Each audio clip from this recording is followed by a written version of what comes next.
The wind in the Montana Territory in 1886 did not simply blow, it scoured. It carried the grit of 1,000 miles of dry cut-grass prairie, picking up the alkali dust from the river bottoms and flinging it against anything foolish enough to stand upright. The sky was a brutal, endless expanse of pale blue that offered no shade and absolutely no mercy. It was a landscape that demanded hardness from its inhabitants. And the town of Bannock, huddled in the curve of the Grasshopper Creek, was a place built on cattle money, desperation, and the kind of gossip that could strip a woman's reputation faster than the wind-stripped paint from a barn. Clara Hart sat stiffly on the hard wooden seat of the buckboard wagon as it rattled down the main thoroughfare. She wore a traveling dress of dark wool that was too heavy for the heat of late June, but she kept her spine straight, her chin elevated, and her hands folded neatly in her lap. To anyone watching from the boardwalks, she looked the picture of composure. She was a lady of breeding, or at least she had been, before her father's heart stopped beating 6 months ago, leaving her with nothing but a crumbling house and a ledger full of debts written in red ink. Underneath the gray kid leather of her gloves, her hands were shaking. She pressed her thumbs hard against her knuckles to still them, praying the driver, a hired man named Jeb, who smelled of chewing tobacco and old sweat, would not notice. She was being delivered. That was the only word for it. The arrangement had been made with the swift, brutal efficiency of a cattle auction. When the bank called in the mortgage, Silas Crow had stepped forward.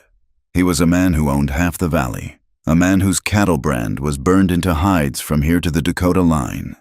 He had offered to pay the debts. He had offered to secure her future. He had offered rescue. But rescue, Clara had learned in the last 3 weeks, was often just coercion dressed up in the Sunday best of charity. The wagon lurched over a rut, and Clara gasped, catching herself on the railing. "Steady," she told herself. "You do not have the luxury of fear, not anymore." They passed the general store, where 2 women in calico bonnets stopped sweeping the boardwalk to stare. Clara felt their eyes like physical touches. They knew. Everyone in this dust-choked town knew that Clara Hart was being traded for a stack of banknotes. She saw one of the women lean close to the other, whispering behind a cupped hand.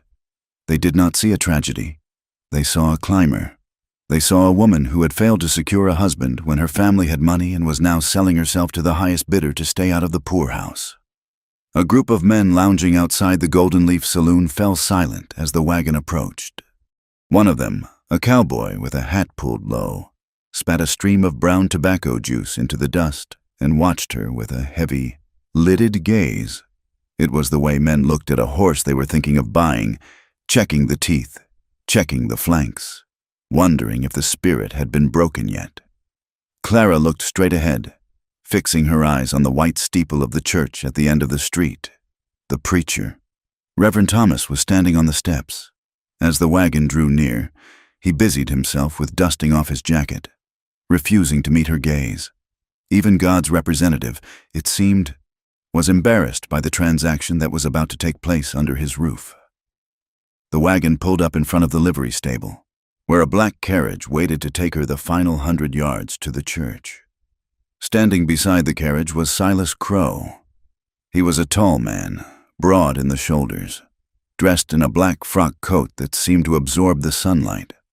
His face was handsome in a severe, sharp-edged way, with a mustache groomed to perfection and eyes the color of slate.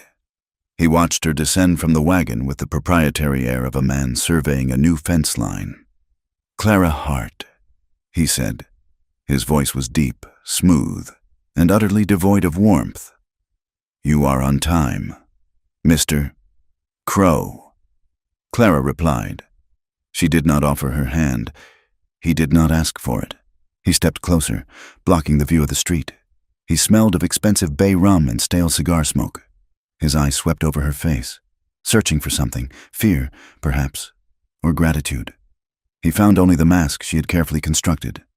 "You look pale," he observed. "I trust you are not having second thoughts. It would be a shame to let the bank officers back into your father's house this afternoon." The threat was subtle, tucked away inside a concern, but it hit its mark. Clara felt a cold knot tighten in her stomach. "I am ready, Mr. Crow," she said. "Good." He gestured to a man standing near the heads of the carriage horses. "Mercer, get her trunk." Clara turned her gaze to the man he addressed. Luke Mercer. She had heard the name whispered in town, usually followed by a shaking head. He was Crow's foreman, the right hand of the Crow Empire. Luke Mercer did not look like the other cowboys. He was leaner, seemingly carved out of the same hard wood as the wagon wheels. His hat was battered, the brim pulled low, shading a face that had seen too much sun and too much trouble. He moved with a quiet, predatory grace as he walked around the horses. When he reached for her trunk, Clara saw his hands. They were large, capable hands, but the knuckles were scarred, the skin rough and weathered. He lifted the heavy trunk as if it contained nothing but feathers. As he secured it to the back of the carriage, he paused and looked at her. It was a fleeting glance, but for a second, Clara felt the air leave her lungs. His eyes were not like the dead slate of Crow's. They were dark, intelligent, and unsettlingly calm. He did not leer like the men at the saloon, nor did he judge like the women on the boardwalk. He looked at her with a careful, measured distance, as if he were gauging the distance of a storm. It felt safer than politeness. It felt honest. "Mrs. Crow will be riding with me," Crow said, correcting the title before the vows were even spoken.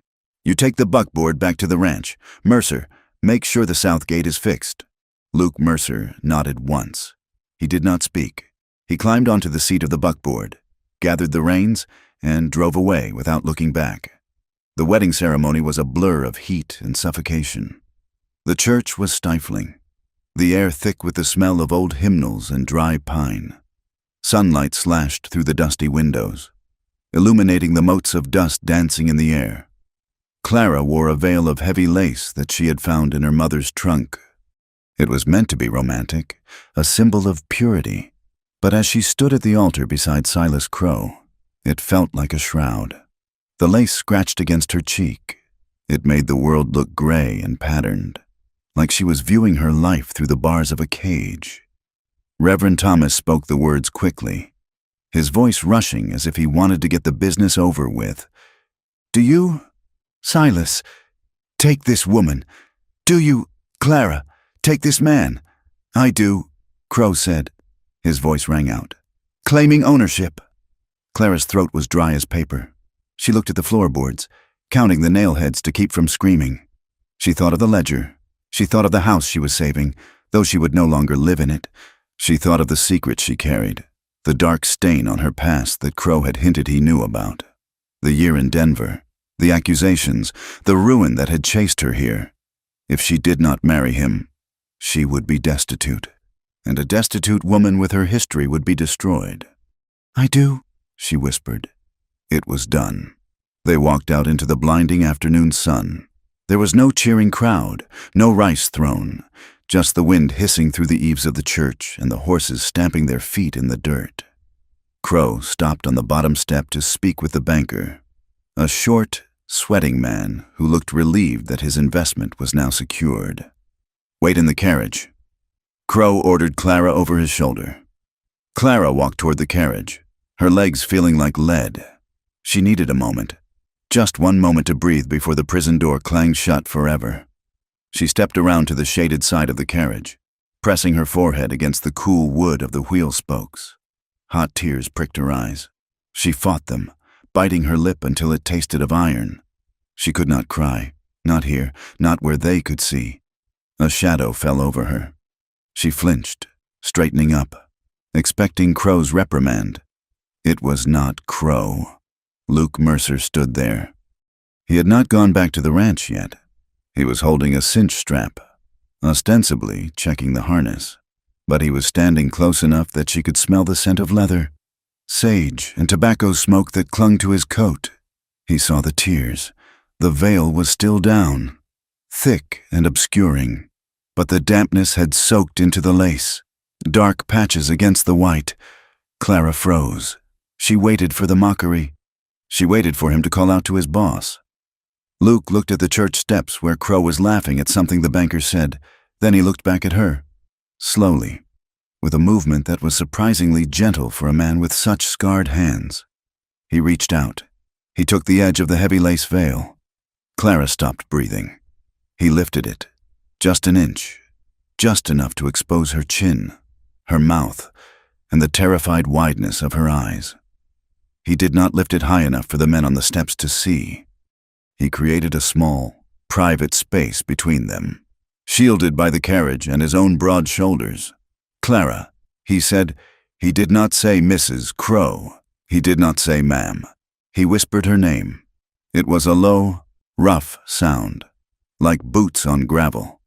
But in that single word, there was an acknowledgement. He was looking at her face, seeing the person beneath the transaction. He was reminding her that she existed. For 3 seconds, the world stopped. The wind died down. The shame that had been burning her skin cooled. Then, just as quickly, he let the lace fall back into place. "Fix your face," he said quietly. "He is coming." He turned and walked around to the horses, tightening a strap that was already tight. Clara stood trembling. A strange, violent collision of feelings wrecked her chest. Relief washed over her, the relief of being seen, of being recognized as human. But crashing into that relief was sheer, white-knuckled terror. Because in the eyes of Luke Mercer, she had seen something dangerous. She had seen a man who understood silence, and on Silas Crow's land, being seen by another man was not a comfort. It was a liability. She wiped her cheeks beneath the veil, swallowed her sob, and climbed into the carriage just as Crow rounded the corner. The drive to the Iron Ridge Ranch took 4 hours. The town of Bannock faded behind them, replaced by the rolling, endless expanse of the territory. The grass here was yellow and brittle, stretching out to the horizon where purple mountains cut the sky like jagged teeth. Silas Crow did not speak much. He drove with one hand, smoking a cigar, occasionally pointing out a landmark with the whip. "That is my north pasture," he said. 3,000 acres. That is the creek. It runs dry in August. But we have windmills. Mine, mine, mine. The word hung unspoken at the end of every sentence. The ranch house appeared at sunset. It was not a home, it was a fortress. 2 stories of whitewashed timber, a heavy wraparound porch, and a slate roof that looked strong enough to withstand a siege. It sat on a rise, overlooking a sprawl of barns, corrals, and bunkhouses, fences cut across the earth like scars, barbed wire glinting in the dying light. As they pulled up to the main house, a woman stepped out onto the porch. She was severe, wearing a gray dress with a high collar, her hair pulled back so tightly it pulled the skin of her face taut. "This is Mrs. Higgins," Crow said as he helped Clara down. "She manages the household. You will find she runs a tight ship. Mrs." Higgins bobbed a curtsy that was more of a twitch. "Welcome, Mrs. Crow. Mr. Crow has left instructions for your settling in." "Thank you," Clara said. Crow placed a hand on the small of Clara's back. It was heavy and possessive. "Mrs. Higgins will show you the rules of the house. Dinner is at 7 sharp. I expect you to be dressed for it. I do not tolerate tardiness, and I do not tolerate waste." Clara looked at the house, then out toward the bunkhouse. Men were moving there, washing up after the day's work. She saw the tall, dark shape of Luke Mercer walking toward the barn. He stopped, just for a moment, looking toward the main house. Even from this distance, she felt the weight of his gaze. Then he disappeared into the shadows of the barn. Crow's fingers tightened on her waist.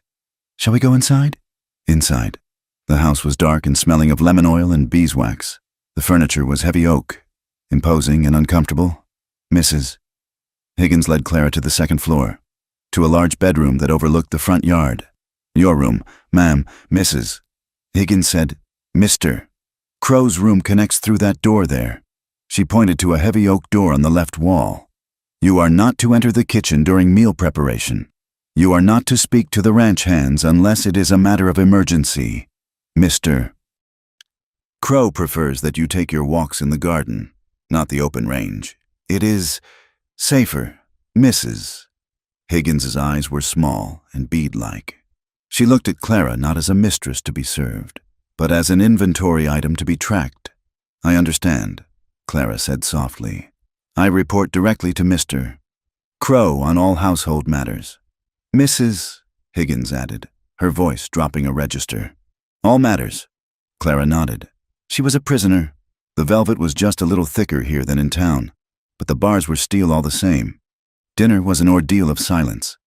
They sat at a long table, separated by 6 feet of polished wood. Crow ate with precision, cutting his steak into perfect squares. "The beef is from my own herd," he said, "top quality. It is delicious." Clara lied. It tasted like ash in her mouth. Crow put down his knife and fork. He picked up his wine glass, swirling the red liquid. "You are a quiet woman." "Clara, I like that. My first wife, she talked too much. She had opinions on things that did not concern her." Clara kept her eyes on her plate. "What happened to her?" "She died," Crow said flatly. "The winter of '79 was hard. Pneumonia." He took a sip of wine, his eyes fixing on her. "You, however, seem to understand the value of discretion. Given your history in Denver, it is wise to be quiet." Clara's fork clattered against the china. She stilled it instantly. "You know, I make it my business to know what I am buying," Crow said. He smiled, a cold stretching of lips that did not reach his eyes. "A false accusation of theft, wasn't it? From a boarding house where you were staying?" "Of course. The man who accused you had a reputation for preying on young women who refused his advances. But in the eyes of the law, and the eyes of polite society, the stain remains." Clara felt the blood drain from her face. It was the secret she had guarded with her life. "I saved you from that." "Clara," Crow continued softly, "I paid the debts. I gave you a name that commands respect. You owe me." "I am your wife," Clara whispered. "Yes, you are." He stood up. "Go to the room. Prepare yourself. I will be up shortly." Clara fled the dining room. Her legs shook so badly she nearly tripped on the stairs. She reached the bedroom and closed the door, leaning against it, gasping for air. She changed into her nightgown with trembling fingers. The silk felt cold against her skin. She walked to the window, looking out at the darkness. The moon had risen, casting a pale, ghostly light over the prairie. She heard the heavy tread of boots in the hallway. The handle of the connecting door turned. Silas Crow entered. He had removed his coat and tie. In the dim light, he looked larger, more menacing. He locked the door behind him. Clara stood by the window, clutching her arms around herself. "Come here," he said.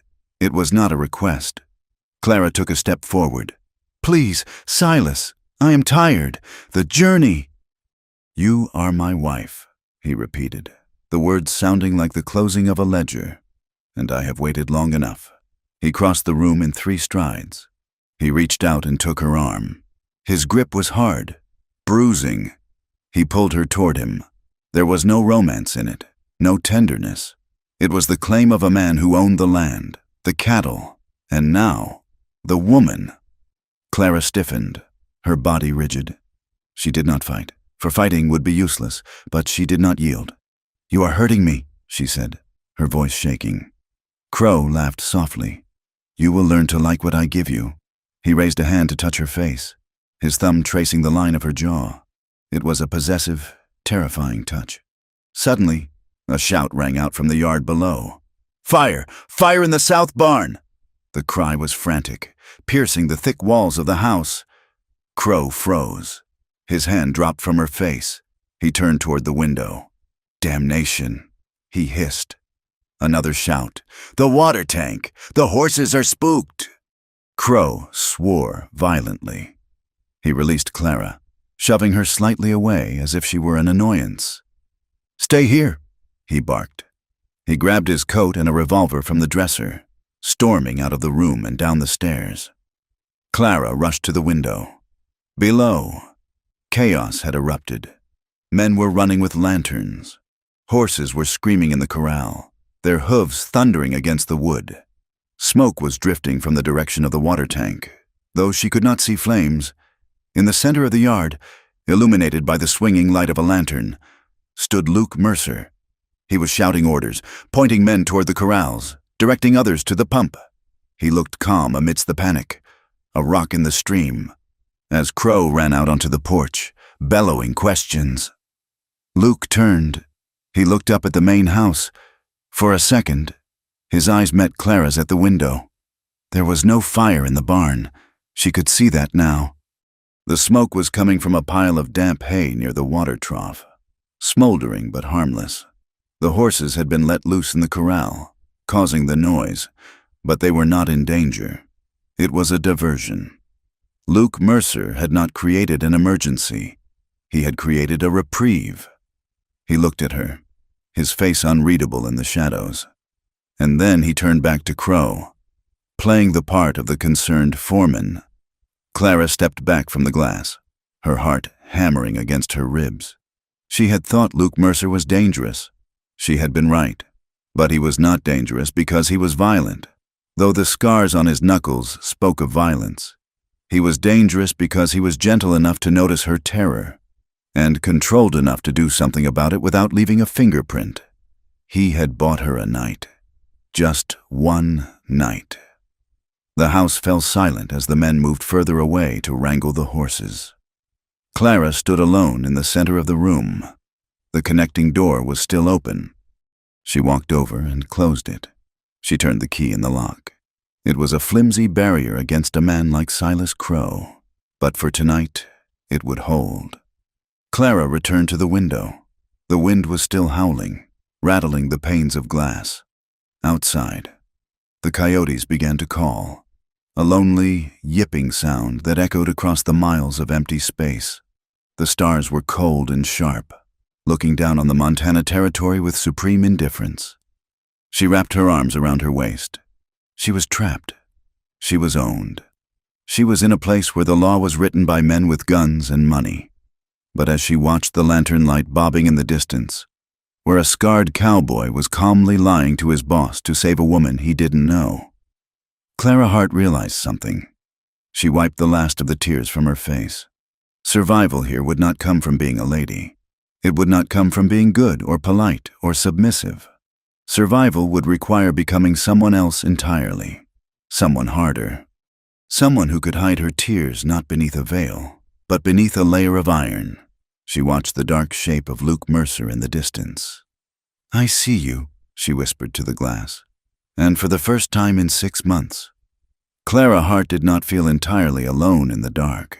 She turned from the window and blew out the candle. The room went black, but she did not sleep. She lay in the dark and listened to the wind, sharpening her mind like a knife. The weeks that followed the wedding were not measured in hours or days, but in the accumulation of dust on the window wills and the slow, grinding turn of the seasons. Summer in the Montana Territory was a crucible. The sun beat down on the Iron Ridge Ranch with a weight that felt personal, bleaching the grass to the color of old parchment and turning the earth into a cracked mosaic of dry mud. Clara Crow learned quickly that idleness was a trap. If she sat still, she became nothing more than an ornament in Silas Crow's fortress, a doll to be dressed for dinner and discarded in the dark. If she sat still, the terror of her nights would bleed into her days until she drowned in it. So, she chose to be useful. Usefulness was a currency, and she needed to buy space. She started with the ledgers. Silas had left them open on his desk one morning. A careless arrogance born of the belief that a woman's mind could not comprehend the intricacies of cattle yields and grain prices. He was wrong. Clara's father had been a dreamer, but her mother had been the one who kept the wolves from the door for 20 years. And she had taught Clara that numbers were the only language that did not lie. Clara corrected a miscalculation in the feed bill that would have cost the ranch $50. When Silas found it, he had stared at her with a flat, unreadable expression, then grunted. The next day, a stack of disorganized receipts was left on the dining table. It was not permission, exactly, but it was an allowance. She took over the supply inventory. She organized the pantry. counting sacks of flour and barrels of coffee. She learned to mix salves for rope burns and cuts, turning the back porch into a makeshift infirmary. The work gave her a reason to move through the ranch with purpose, to step out of the shadows of the main house and into the harsh, bright reality of the yard. However, moving through the ranch meant navigating the eyes of the men who worked it. There were 12 hands currently on the payroll, rough men with faces like cured leather and morals that shifted with the wind. To them, Clara was an anomaly. She was the boss's bought wife, a piece of softness in a hard world, and their reactions ranged from pity to predation. One afternoon, Clara was carrying a basket of linens from the wash line. The wind was whipping the sheets around her, tangling the fabric.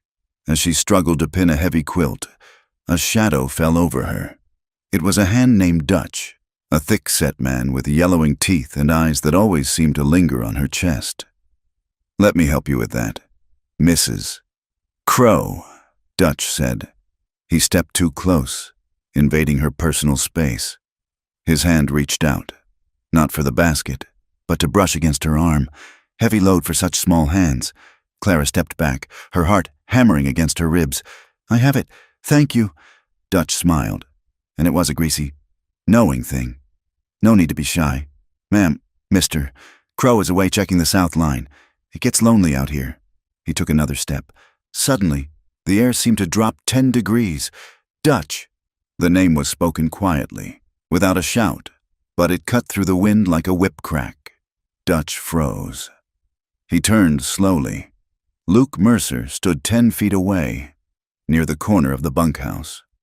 He was leaning against a post, whittling a piece of cedar with a long-bladed knife. He didn't look up from his work. He just sliced a curl of wood, the sound distinct in the silence. "The horses need water," Luke said, "and the tack room is a mess." Dutch bristled, his face flushing red. "I was just helping the lady." Luke looked up then. His eyes were dark and absolutely still. "You were wasting time." There was a moment of tension, thick and suffocating. Dutch looked at Luke, then at the knife, then at the hard line of Luke's jaw. The hierarchy of violence on the ranch was clear. Silas Crow owned the land, but Luke Mercer owned the men. Dutch spat on the ground, hitching up his belt.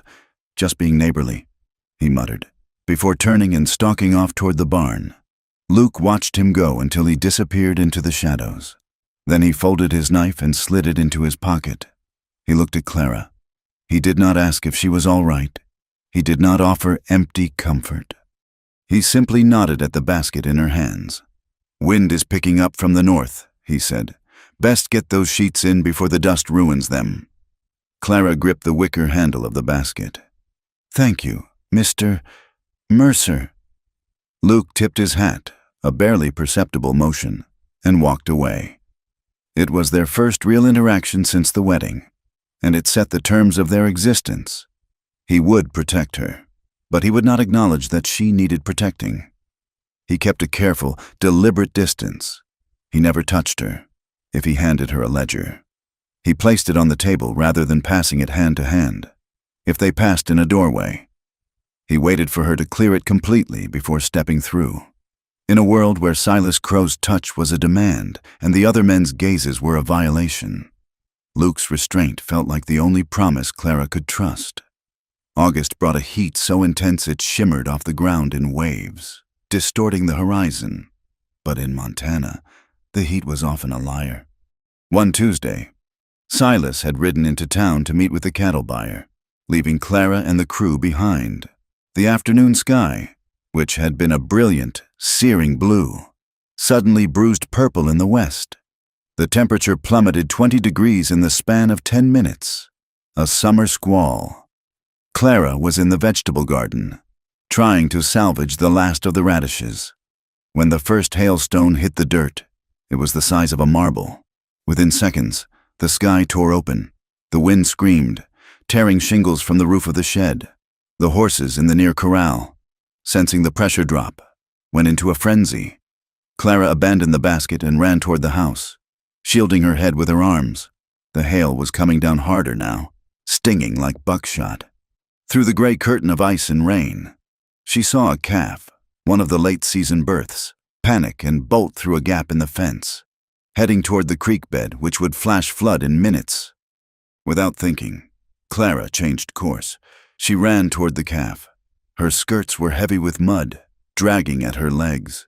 The wind pushed against her, trying to knock her flat. She reached the creek just as the water began to rise, a brown sludge of mud and debris. The calf was bleeding, stuck in the mud up to its knees.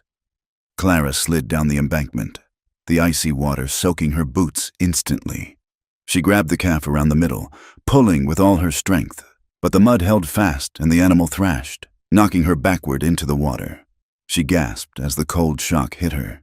She scrambled for purchase, slipping, the water rising to her waist. Suddenly, a rope hissed through the air. A loop settled over the calf's neck. The rope went taut. "Grab the tail!" a voice roared over the wind. Clara looked up to see Luke on the bank, the other end of the rope wrapped around his gloved hand. His boots dug into the mud. She grabbed the calf's tail. Luke heaved, his back muscles straining against his wet shirt. With a sucking sound, the calf popped free. Luke dragged it up the bank, and Clara scrambled up after it, clawing at the wet grass. She collapsed on the top of the ridge, gasping for breath, shivering violently. The hail had turned to a freezing rain that soaked her to the bone. Luke didn't waste time. He scooped the calf up in one arm and reached down with the other hand to grab Clara's arm. His grip was iron hard, steady and sure. He pulled her to her feet. To the barn, he shouted. They ran together, heads down against the gale. Inside the barn, the noise of the storm was muffled to a dull roar. The air was warm and smelled of hay and horse sweat. Luke dropped the calf into a pile of straw where its mother was waiting. Then he turned to Clara. She was shaking uncontrollably, her teeth chattering. Her dress was ruined, plastered to her skin. Mud streaked across her face. Luke stripped off his canvas coat. It was dry on the inside. He draped it over her shoulders, pulling the collar tight around her neck. "You shouldn't have gone after it," he said, his voice low but rough.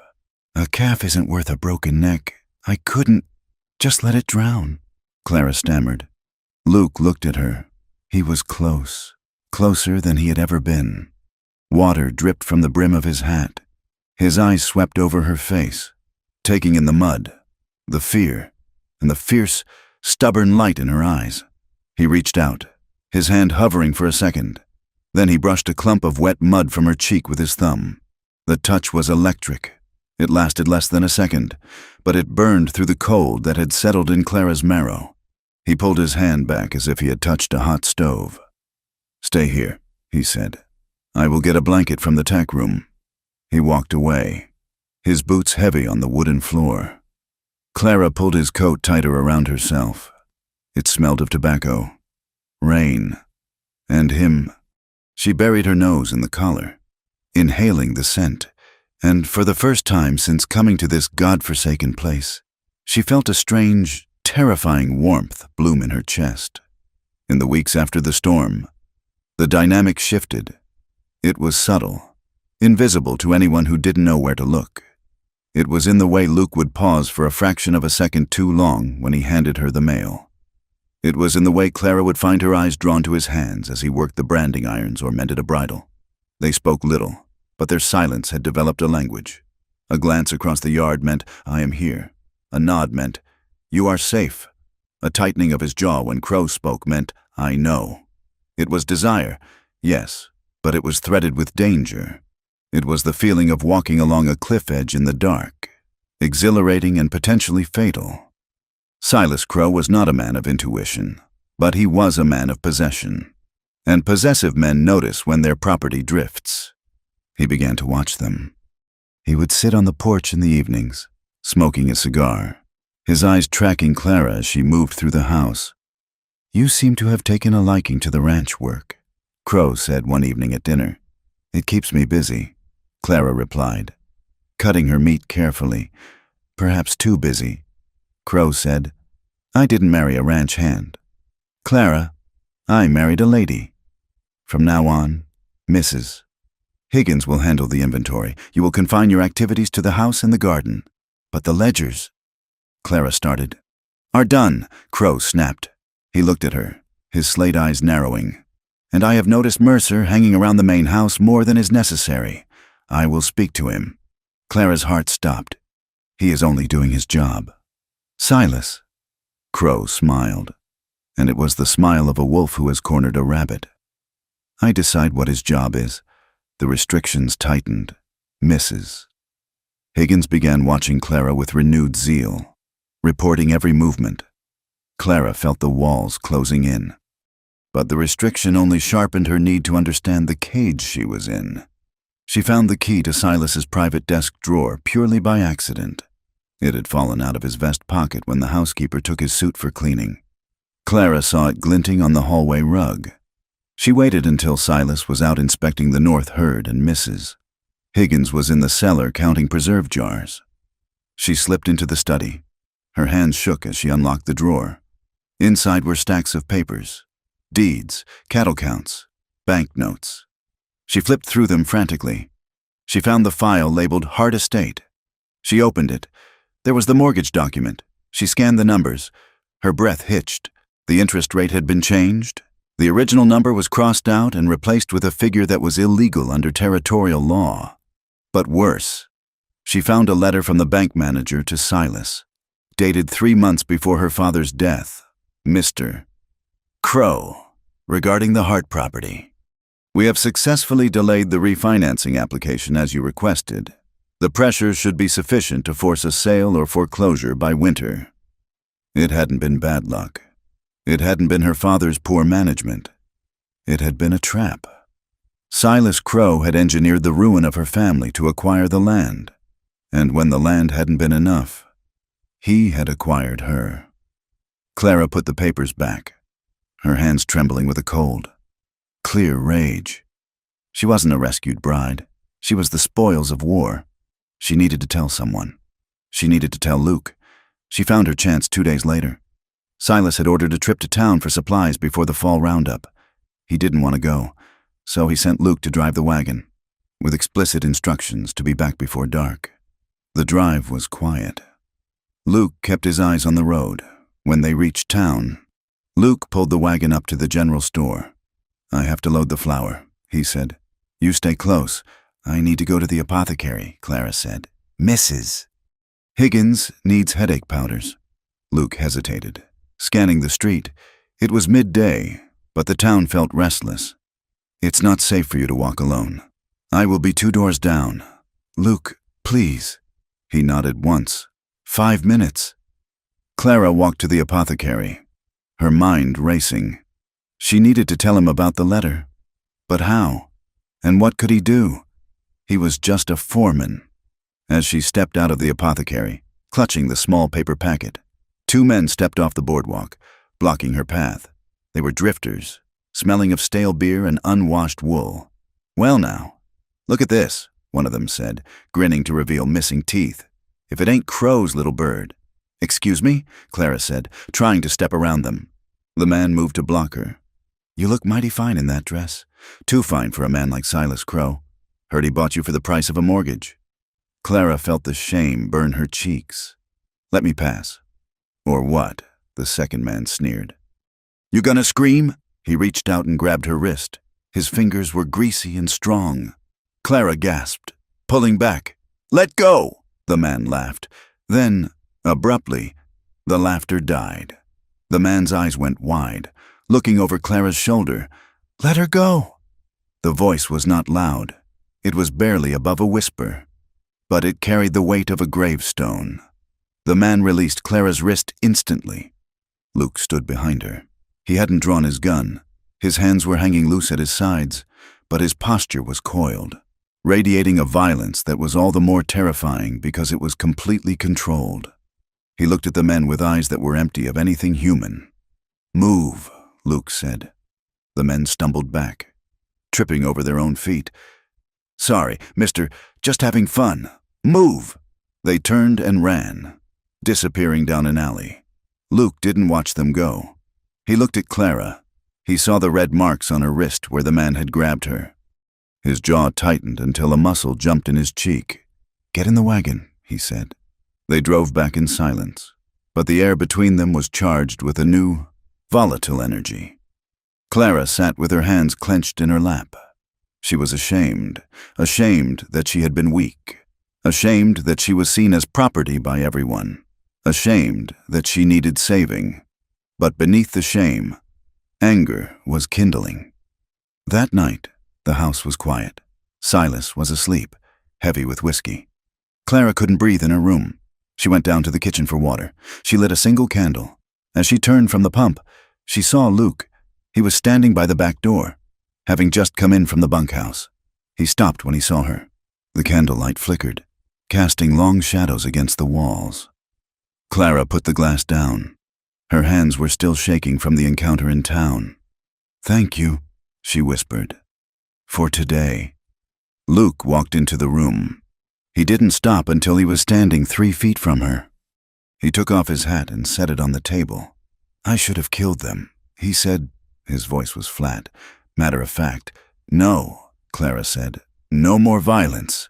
Luke looked at her, and his mask slipped. For the first time, she saw the exhaustion in him, the weight of a life spent doing ugly things for survival. He didn't protect you because it was right. Clara, he protected you because you belonged to him. "I know," Clara said. "I found the papers. Luke, the mortgage. He rigged it. He destroyed my father to get the land." Luke didn't look surprised. "That sounds like Silas." Clara took a step toward him. "Why do you stay? You aren't like him." Luke looked down at his hands, the scarred knuckles, the calluses. "I tried to leave once," he said quietly. "Before I came here, I worked for a man in Wyoming. Big operator. I saw things I didn't like. I tried to walk away. He sent men after me. They didn't find me, but they found the family I was boarding with. Burned their place, killed the father." He looked up at Clara, his eyes full of ghosts. "I learned that when you run from men like that, you don't get away. You just give them a wider hunting ground, and you get innocent people hurt." Clara felt a crack in her heart. He stayed because he believed he was poison. She stepped closer. The space between them shrank to inches. She could feel the heat radiating from him. "You are not poison." "Luke." She reached out. Her hand trembled in the air between them. She touched his sleeve.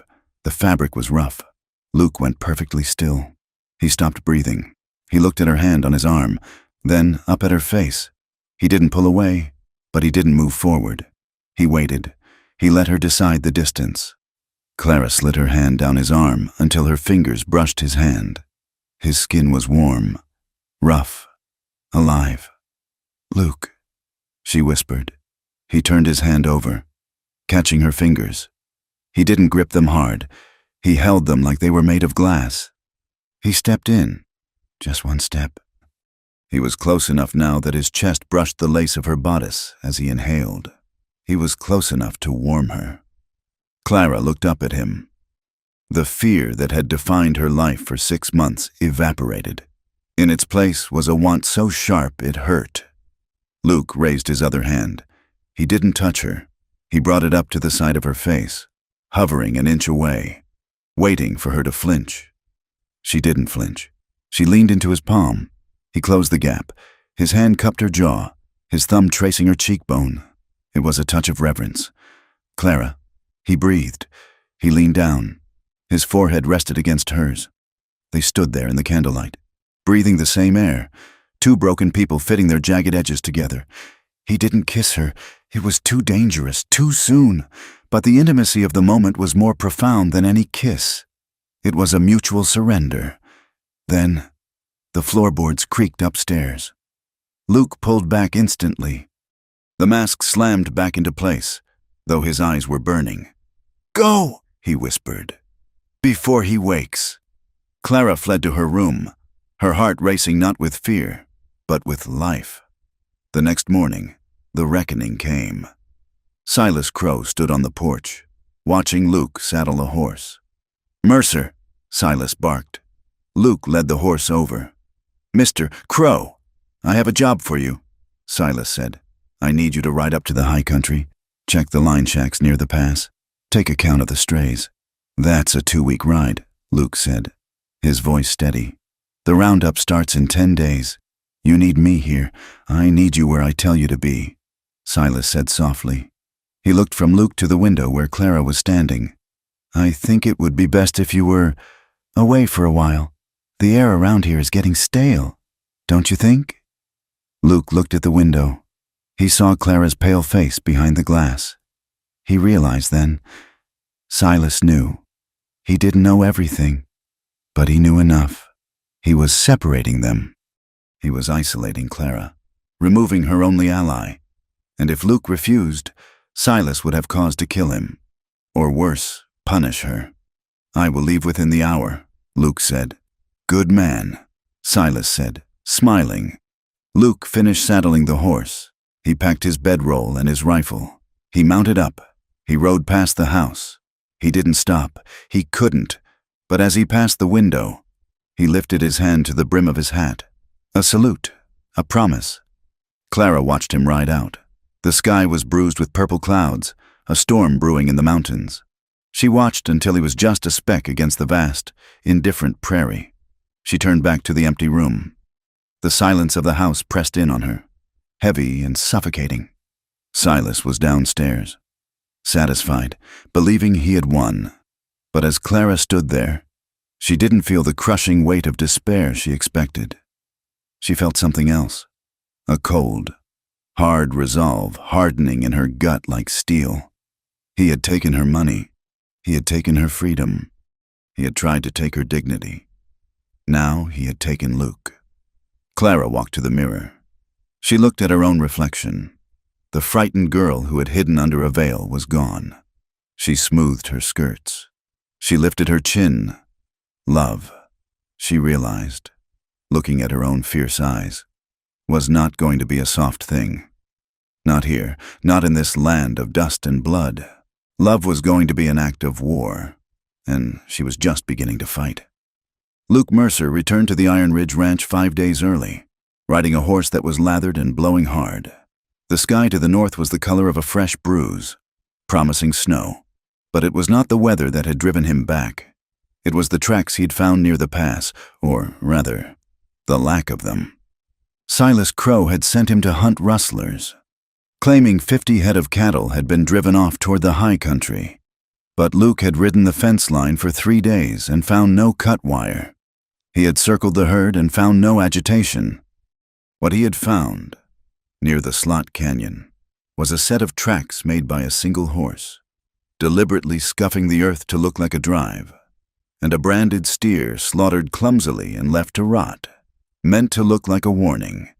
It was theater. It was a stage play enacted on the dirt of the territory, designed to manufacture a crisis. When Luke crested the final ridge overlooking the ranch, he understood why. 3 horses were tethered at the rail in front of the main house. They bore the brand of the county livery, but the saddles were stamped with the seal of the sheriff's office. Luke guided his horse down the slope, his stomach tightening. He had expected Silas to isolate Clara. He had not expected him to bring the law into the game. He left his horse at the barn, tossing the reins to a stable boy who looked frightened, and walked straight to the main house. He didn't knock. The parlor was warm, smelling of cigar smoke and whiskey. Silas Crow sat in his high-backed leather chair. Opposite him, with his boots resting on the polished hearth, sat Sheriff Baines. Baines was a man who wore his badge like a license to steal.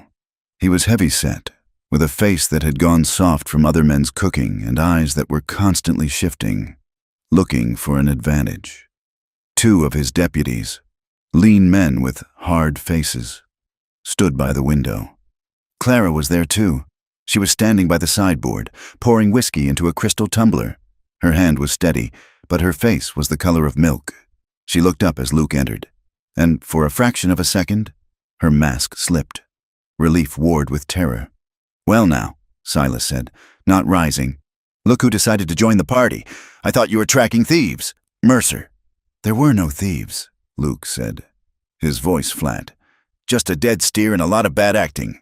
Silas chuckled. "A dry, rattling sound. Sheriff Baines here disagrees. He believes there is a gang operating in the area. Serious men.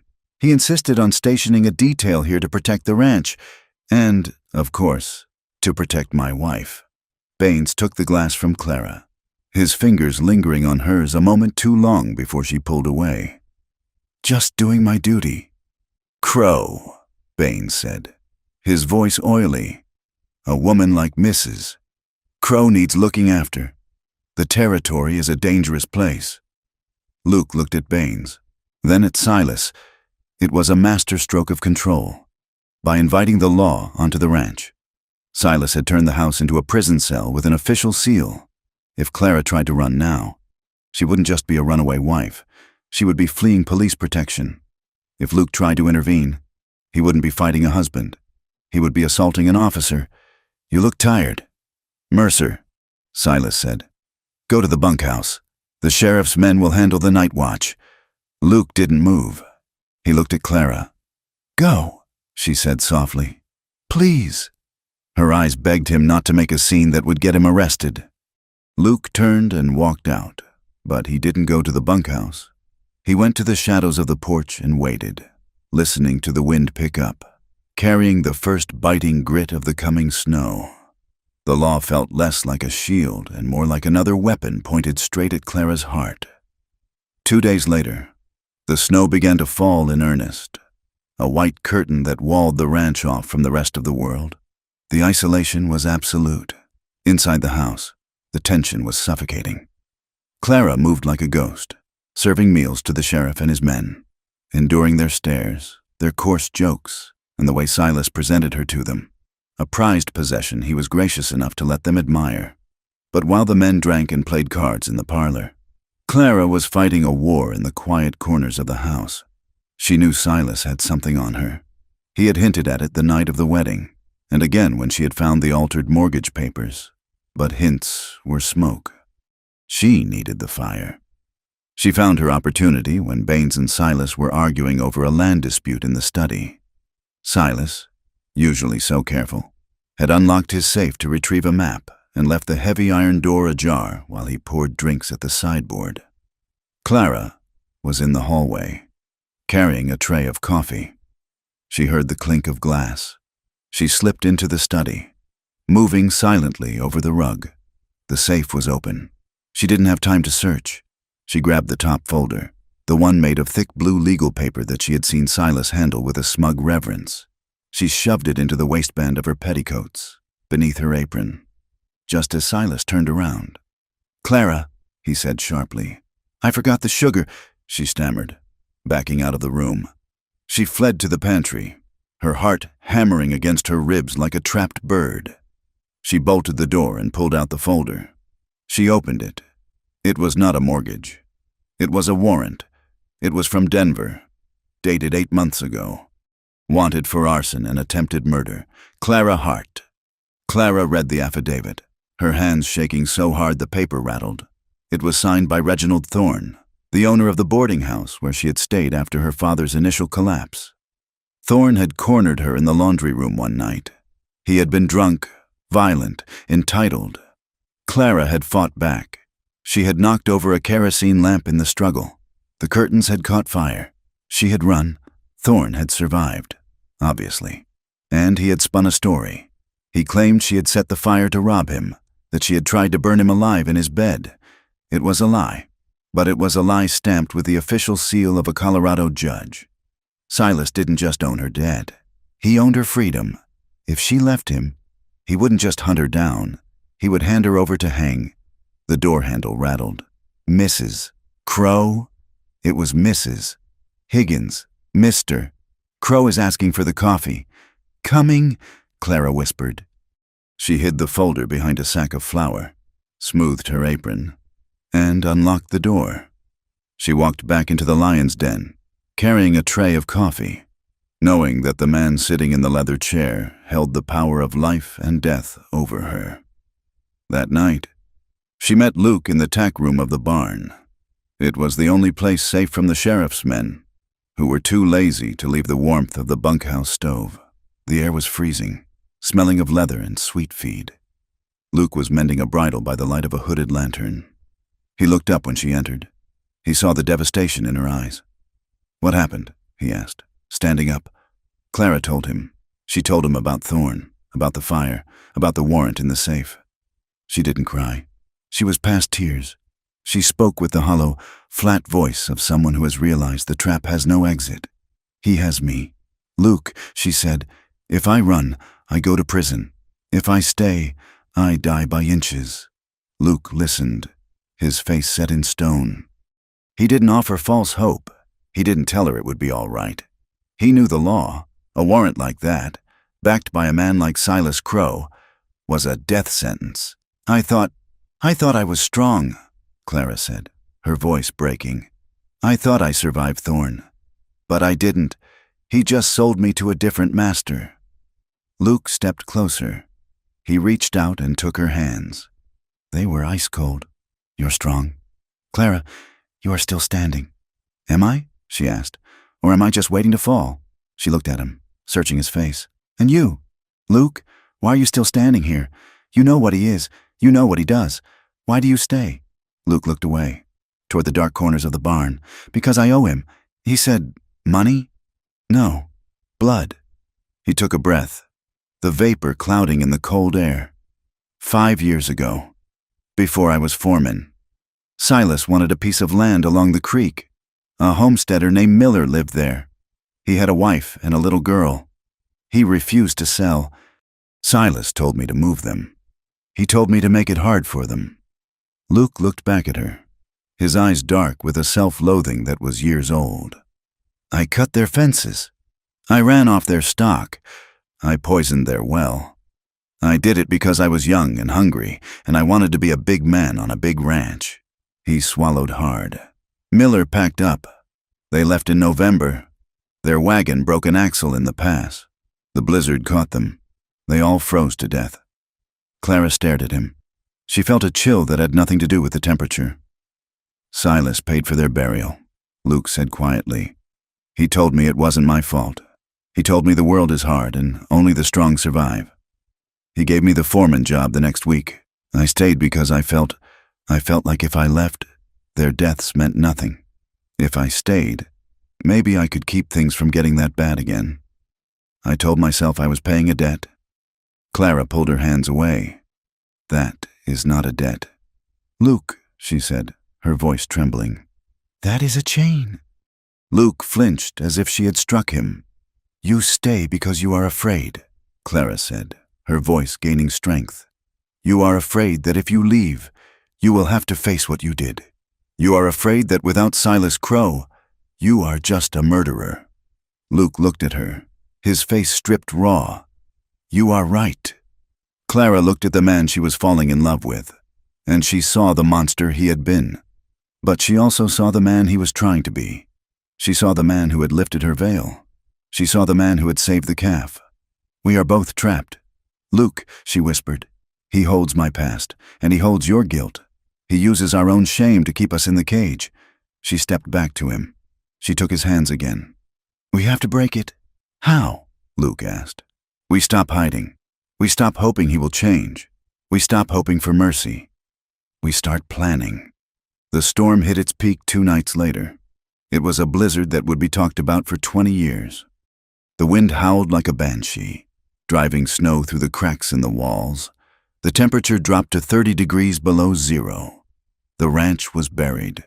The sheriff's men were trapped in the bunkhouse, unable to navigate the 10 yards to the main house without risking death.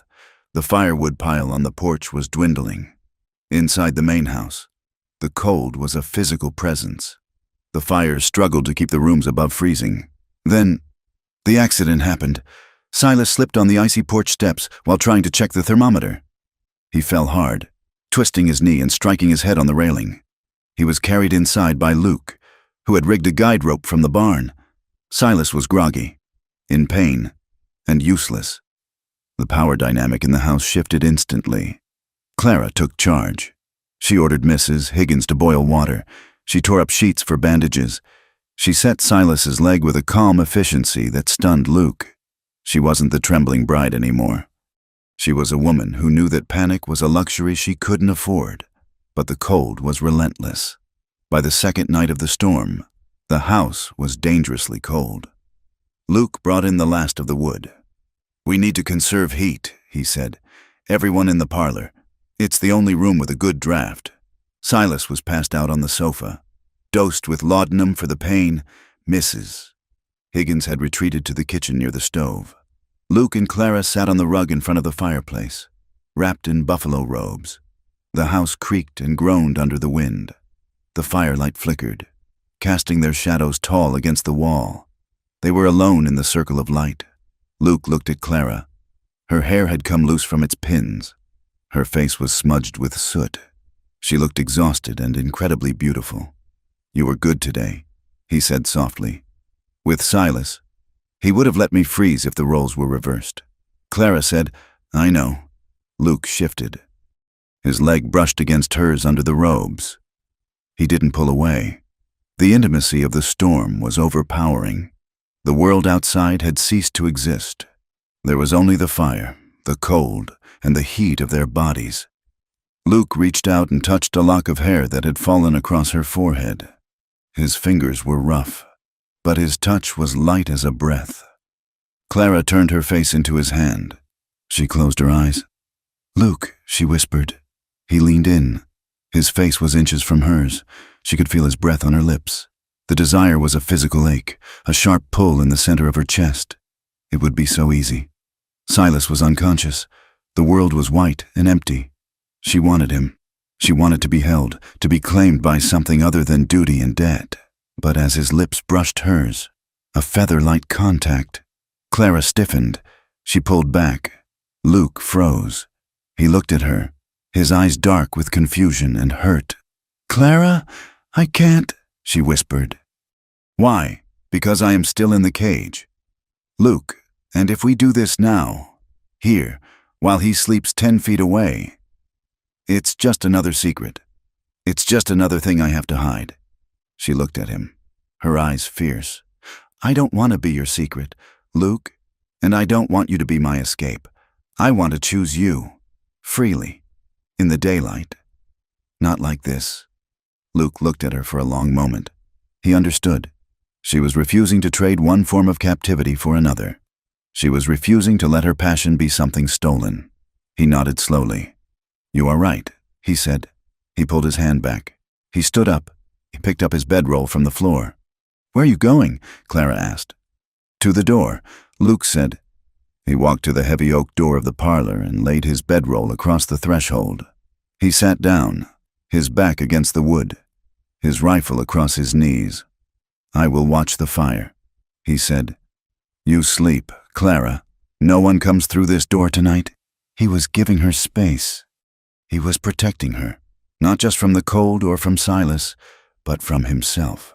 He was proving that he could be a guardian without being a jailer. Clara watched him from the rug. For the first time in her life, she felt safe, not rescued, safe. When the storm broke 3 days later, the world emerged brilliant and blindingly white. Silas recovered quickly, his constitution as hard as his conscience. But as his strength returned, so did his cruelty. He had seen something during the storm, perhaps through the haze of laudanum, or perhaps he just smelled the change in the air. He saw that Luke no longer looked at the ground when he spoke. He saw that Clara no longer trembled when he raised his voice. He decided to break them. He waited until breakfast, when the sheriff and his men were eating hungrily at the table. "Clara," Silas said, buttering his toast, "the men have been cooped up for days. Their clothes are filthy. You will do their washing today." Clara paused. "Mrs. Higgins usually handles the washing. Silas, Mrs. Higgins is busy," Silas said, "and a wife should know how to serve. Scrub the shirts, by hand, in the yard." It was a humiliation. He was making the lady of the house a laundress for hired guns. Clara looked at him. She looked at the sheriff, who was smirking into his coffee. She stood up. Very well. She walked out to the frozen yard. She broke the ice in the washtub. She plunged her hands into the freezing water. Luke watched from the barn, his knuckles white as he gripped a pitchfork. He started to move toward her. Clara looked up. She caught his eye. She shook her head. No, she scrubbed the shirts. Her hands turned red, then blue. The pain was excruciating. But she didn't stop. She didn't cry. She scrubbed until the water was gray. And as she worked, something inside her finally snapped. Not her spirit, that had been tempered by the fire. What snapped was her hope. She stopped hoping Silas would be kind. She stopped hoping he would be fair. She stopped hoping he would die of natural causes. She looked at the house, at the smoke curling from the chimney where Silas sat warm and smug. I will outlive you, she thought. I will watch you buried in this frozen earth. That afternoon, while the sheriff's men were distracted by a poker game, Luke found it. He had been looking for a spare cinch in the old tack box at the back of the barn, a box that hadn't been opened in years. Underneath a pile of moth-eaten blankets, he found a ledger. It wasn't the official ranch ledger. It was a small, black notebook. Luke opened it. It was in Silas's handwriting. August 1881. Payment to R. G. for removal of squatters, $50. October 1883. Payment to Sheriff Baines for lost evidence, $100. January 1886. Payment to T. regarding Hart property fire, $200. Luke stared at the entry. Hart property fire. It wasn't a coincidence. It wasn't just predatory lending. Silas had paid someone to start the fire that had killed Clara's father's spirit and destroyed their home. Or perhaps he had paid someone to ensure the mortgage papers were destroyed in an accidental fire. Wait, he reread the entry. Payment to T. Thorne? Reginald Thorne? Luke turned the page. Wire transfer to R. Thorne.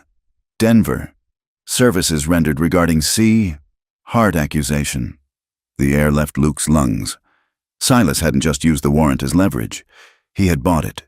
He had paid Thorne to make the accusation, or at least to pursue it. He had orchestrated the entire tragedy of Clara's life to trap her. Luke closed the book.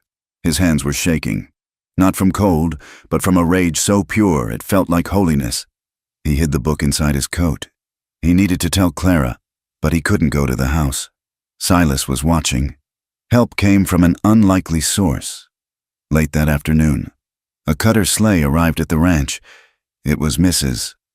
Gable, the midwife from the settlement across the valley. She was a stern, practical woman who feared God and nothing else. She had come to check on Mrs. Higgins, who suffered from rheumatism in the cold. Silas couldn't turn her away without raising suspicion. Mrs.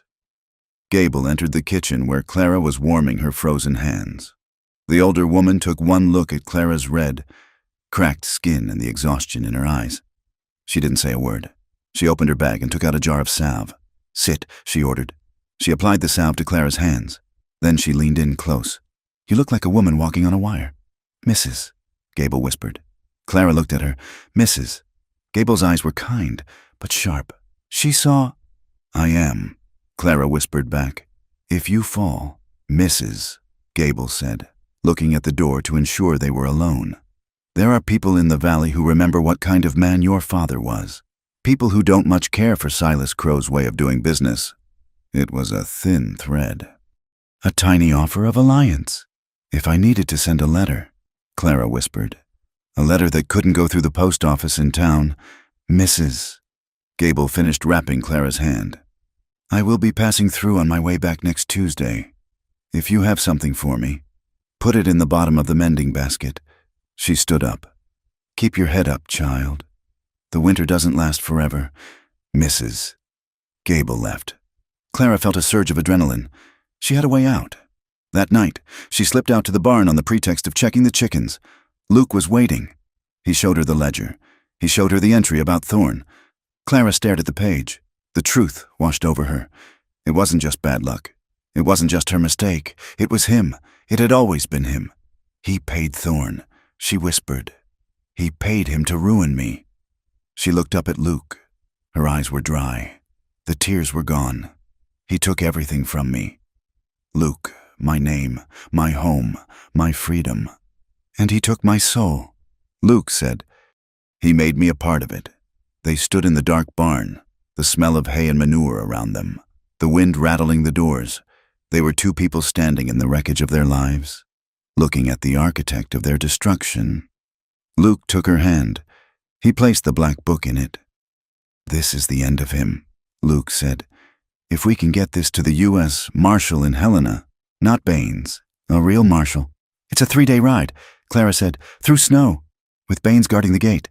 "I will get you out," Luke said. "No," Clara said, "not just me, us." She squeezed his hand. Her grip was surprisingly strong. "I am done being a victim. Luke, I am done being a survivor.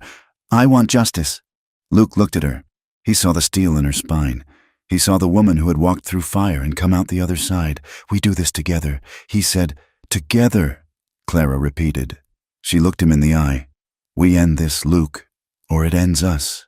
There was no romance in the words. It was a contract. It was a declaration of war. Luke nodded. "Next Tuesday," he said, "when Mrs. Gable comes back, we make our move." Clara turned to go back to the house, back to the prison. But as she walked across the frozen yard, she didn't feel the cold. She felt the heat of the black book pressed against her side. She walked into the house, past the sheriff, past Silas. "Good evening, Silas," she said calmly. Silas looked up, surprised by her tone. "Good evening, Clara." He didn't see the fire in her eyes. He didn't see the knife hidden in her smile. He thought he had broken her. He was wrong. He had just forged her. The weeks following the discovery of the ledger were a slow, grinding war of attrition. The snow had settled into a hard, permanent crust over the Montana range, turning the world into a landscape of white silence and gray sky. Inside the Iron Ridge Ranch, the silence was just as heavy, but far more brittle. Clara Crow moved through the house like a shadow, performing the duties of a wife while her mind worked with the cold precision of a tactician. She had the black book hidden beneath the floorboards of the pantry, wrapped in oilcloth. But the book alone was not enough. A book was just paper. She needed the human voices that echoed the crimes written in ink. She began to gather them, collecting fragments of truth like precious stones. It started in the kitchen. Mrs. Higgins, usually a fortress of propriety, had cracked under the strain of the long winter and the constant, menacing presence of Sheriff Baines's deputies. One afternoon, while kneading dough, she muttered about a cousin in the next valley who had been forced to sell his water rights for pennies on the dollar. "He said it was legal." "Mrs." Higgins whispered, her hands punishing the flour. "But he said the men who came to sign the papers wore masks before they wore suits." Clara did not press. She simply listened, filing the name away. Later, she spoke to the stable boy, a 14-year-old orphan named Toby who slept in the hayloft. He was terrified of Silas, flinching whenever the boss raised a hand. Clara brought him extra biscuits wrapped in a napkin. "You used to work at the Miller place, didn't you, Toby?" she asked softly, while he curried her mare. Before they moved on. Toby stopped brushing. His eyes darted to the door. They didn't move on. "Ma'am?" he whispered. "Not really. The wagon broke. I saw the wheel. Someone had sawed it halfway through." Clara felt a chill that had nothing to do with the drafty barn. "Sawed it?" Toby nodded, his face pale. "I saw Mr. Mercer fix the axle before they left, but the sawing happened at night. I think he knew. But he fixed it anyway so they could leave. He wanted them gone before the snow hit.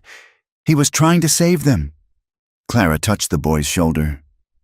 "You are a brave boy. Toby, keep that to yourself for now." She walked back to the house, the wind biting at her cheeks. Luke hadn't just enforced the eviction. He had tried to mitigate the damage of a sabotage he likely hadn't ordered. It was a thin distinction, but it was there. However, if Clara was finding cracks in Silas's armor, the town of Bannock was busy reinforcing the walls around her. On Sunday, Silas insisted they attend church.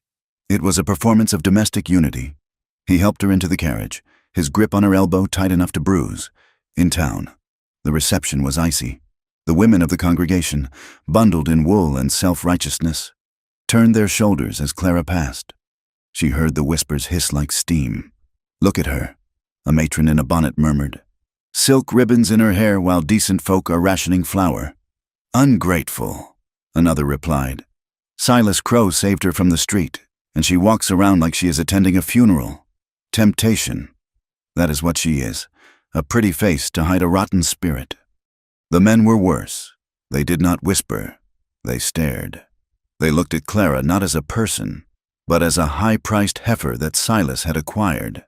They slapped Silas on the back, congratulating him on his acquisition, their eyes sliding over Clara with a mixture of envy and appraisal. "How is the filly settling in?"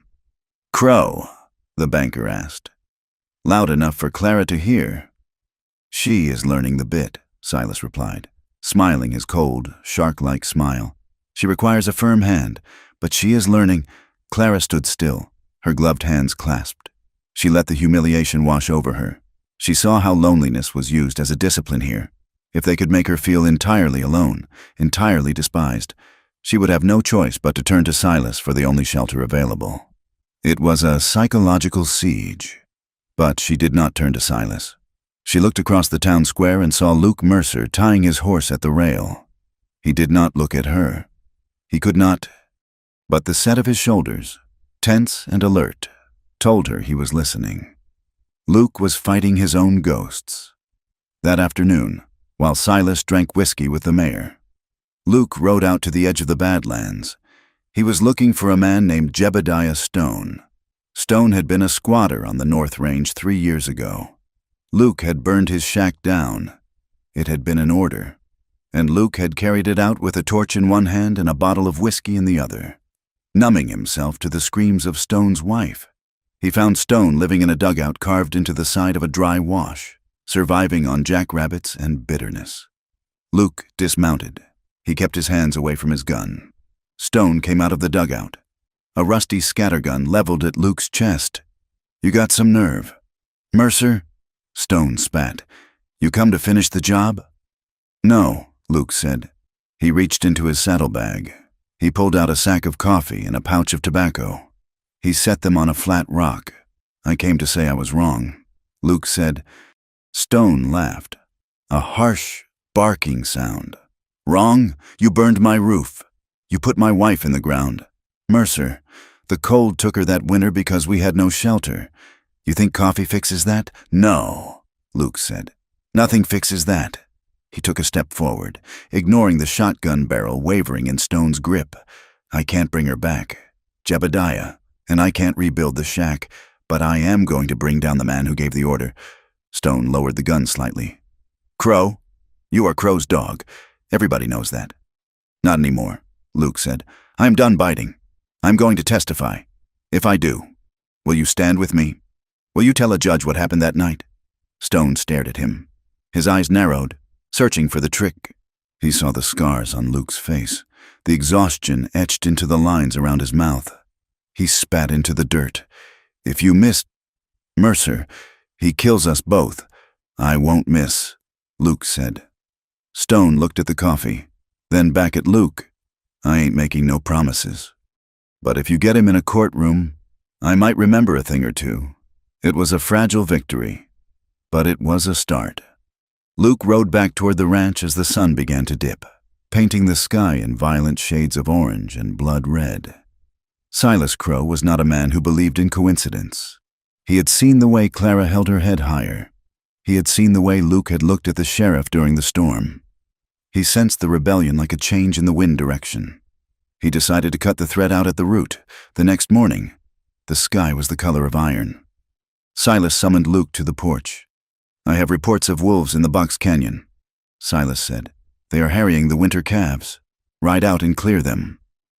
"Box Canyon is a dead end," Luke said slowly. "Wolves don't den there. It's too exposed. I didn't ask for a biology lesson." "Mercer," Silas snapped, "I asked you to do your job, unless you have forgotten who signs your pay." Luke looked at Silas. He looked at the sheriff, who was leaning against the railing, cleaning his fingernails with a knife. "I will go," Luke said. He knew it was a trap. It had the stench of a setup. But if he refused, Silas would fire him or arrest him on the spot for insubordination. And then he would be unable to help Clara. He had to play the hand, even if the deck was stacked. He saddled his horse, a roan mare with good stamina. As he tightened the cinch, he saw Clara watching from the kitchen window. He didn't wave. He just tapped his chest once, over his heart, and swung into the saddle. The Box Canyon was 5 miles west, a narrow throat of rock that ended in a sheer wall of sandstone. The wind howled through it, kicking up devils of snow and dust. Luke rode slowly, his rifle across his knees. He scanned the rim rock. He didn't see wolves. The shot came from high up on the south wall. It wasn't the crack of a hunter's rifle. It was the heavy boom of a Sharp's buffalo gun. Luke threw himself sideways just as the bullet tore through the air where his chest had been. It slammed into the pommel of his saddle, shattering the wood. The roan screamed and reared. Luke hit the ground hard, rolling instantly behind a boulder. A second shot chipped the stone inches from his head. Rock shards sprayed his face, cutting his cheek. He scrambled into the brush, his breath coming in ragged gasps. He was pinned. The shooter had the high ground and a long-range scope. He checked his own rifle, a Winchester repeater. Good for medium range. Useless against a sniper at 300 yards. He had to move. He crawled through the snow, using the scrub oak for cover. A third shot kicked up dirt near his boot. He made for a crevice in the canyon wall, a narrow fissure that led back into the rock. He lunged for it. The fourth shot connected. It caught him in the left side, just above the hip. The impact spun him around and slammed him into the stone. Luke grunted, a sound of pure agony. He dragged himself into the darkness of the fissure, leaving a trail of bright, arterial red on the white snow. Back at the ranch, the sun went down. Sheriff Baines walked into the parlor where Silas was reading. "Done?" Silas asked, not looking up. "My deputy says the horse went down." Baines said, "Mercer crawled into the rocks. He is hit bad. The cold will finish him tonight." "Good," Silas said. "Write it up as an accident, a gun misfire while chasing predators. Or maybe rustlers. It doesn't matter." Clara was standing in the hallway. She heard every word. The world tilted on its axis. Luke was down. Luke was dying in the snow while these men discussed his death like a bookkeeping entry. Fear, cold and paralyzing, tried to seize her throat, but she strangled it. She didn't scream. She didn't faint. She turned and walked silently to the kitchen. She grabbed a knife. She grabbed a flask of brandy. She grabbed a bundle of clean rags. She went to her room and changed into her riding habit, layering wool trousers under her skirt. She put on her heaviest coat. She waited. At midnight, the house was silent. The sheriff's men were asleep in the bunkhouse, confident that the cold was a better guard than any lock. Clara slipped out the back door. The air was -10 degrees. She didn't go to the barn. The horses would make too much noise. She went to the paddock where the ponies were kept. She caught a sturdy pinto, bridling him with shaking hands. She didn't bother with a saddle. She swung up bareback, gripping the mane. She rode out, keeping to the soft snow to muffle the hooves. She knew where the Box Canyon was. Luke had taught her the map of the ranch in their quiet moments. The ride was a nightmare. The wind cut through her coat like razors. The wolves were real enough. She heard them calling in the distance. But she rode with a singular, terrifying focus. She reached the canyon mouth 2 hours later. The moon was high, casting the rocks in stark relief. She saw the dead roan mare. She saw the blood. "Luke!" she screamed, her voice tearing at her throat. "Luke!" The wind swallowed her cry. She slid off the pony. She followed the red trail. It led into a fissure, a dark crack in the earth. She squeezed inside. It opened into a small cave, a shallow depression protected from the wind. Luke lay against the back wall. He was gray, his eyes closed. His coat was soaked with blood. Clara fell to her knees beside him. She ripped her gloves off. She touched his face. It was ice cold. "Luke," she sobbed. "Open your eyes." He didn't move. She pressed her ear to his chest. A heartbeat, faint, thready. But there, she went to work. She cut open his shirt. The bullet had passed through the fleshy part of his side, missing the gut but taking a lot of blood with it. She poured the brandy on the wound. Luke's eyes snapped open. He gasped, a terrible, ragged sound, and tried to sit up, and... "Shh," Clara said, pushing him down. "I am here. It's Clara." Luke stared at her. his eyes unfocused and wild with pain. "Clara," he rasped, "you shouldn't be here. It's a trap." "I know," she said. "I don't care." She packed the wound with the rags, binding it tight with strips torn from her petticoat. Luke groaned, his head falling back against the stone. "You need heat," Clara said. She couldn't build a fire. The smoke would give them away. She lay down beside him on the hard stone floor. She opened her heavy coat and pulled it around him, pressing her body against his. He was shaking violently, the tremors of shock and hypothermia. "Hold on to me," she whispered. She wrapped her arms around him, burying her face in his neck. She gave him everything she had, her warmth, her strength, her will to live. Slowly, agonizingly, the shaking began to subside. Luke turned his head. His cheek brushed hers. "I thought I died," he whispered. "I thought you were an angel." "I am not an angel," Clara said fiercely. "I am the woman who is going to save you." Luke looked at her in the dim moonlight reflecting off the snow outside. His eyes cleared. He saw the determination in her face, the raw courage that had driven her into the freezing night. "Why?" he asked. "Why risk it all for a broken cowboy?" "Because," Clara said, her voice steady, "you are the only thing in this world that is real." The truth hung in the air, stripping away the last of their defenses. Luke reached up with a trembling hand. He touched her face. "I have nothing. Clara, I have no name, no money, no future. I am a ruin." "You are not a ruin," she said. "You are the man who lifted my veil. You are the man who saw me." She leaned in. This time, she did not stop. She kissed him. It was not a kiss of romance. It was a kiss of desperation, of survival, of a hunger that had been starved for months. Luke made a sound in his throat, a mix of pain and want, his hand tangled in her hair. He kissed her back, tasting of brandy and blood and cold air. The physical connection that followed was not graphic, but it was profoundly earthly. It was a huddling together against the dark. It was Clara guiding his hands, Clara deciding that for this 1 hour, in this cave at the end of the world, she belonged to no one but herself, and she chose to share that self with him. She unbuttoned his shirt further, pressing her skin against his skin. The shock of the cold gave way to a fierce, burning heat. Luke was careful, even in his delirium. He let her lead. He stopped when she winced at a sharp rock. He waited for her breath to hitch. He murmured her name like a prayer against her skin. It was a reclamation. She was taking back her body from the ledger of Silas Crow. When it was over, they lay tangled together, breathless, the silence of the canyon returning. Luke kissed her forehead.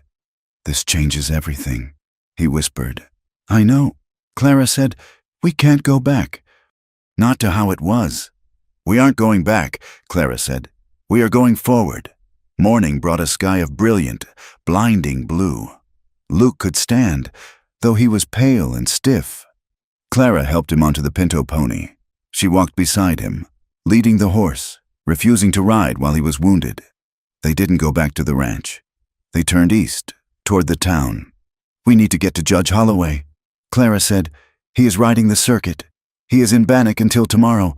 If Silas finds us—" Luke started. "He will," Clara said. "But we will be in the light."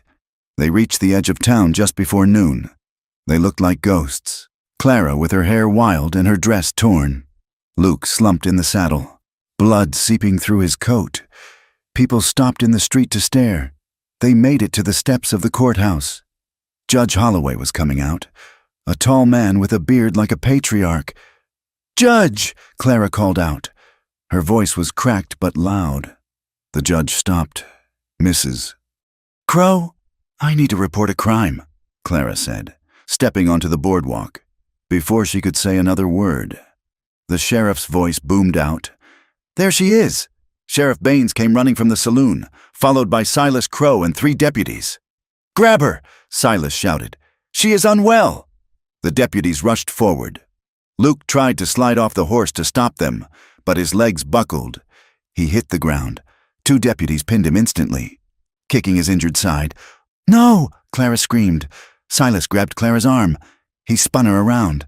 "I apologize, Judge," Silas said, his voice smooth and dripping with false concern. "My wife, she has been suffering from hysteria. The winter has been too hard on her mind. She ran off last night in a fit of madness. And this man, he took advantage of her condition." "It's a lie," Clara shouted. "He tried to kill Luke. He is a murderer." The crowd gathered. They looked at Clara, wild-eyed, disheveled, shouting accusations. Then they looked at Silas, calm, well-dressed, the grieving husband. "She is unstable," Silas said sadly. "She imagines things. She claims I am trying to hurt her, me, the man who saved her from debt." Clara looked at the faces in the crowd. She saw doubt. She saw the prejudice she had fought for months closing in like a noose. A woman screaming in the street was crazy. A rich man speaking calmly was sane. She stopped struggling. She went perfectly still. "I am not mad.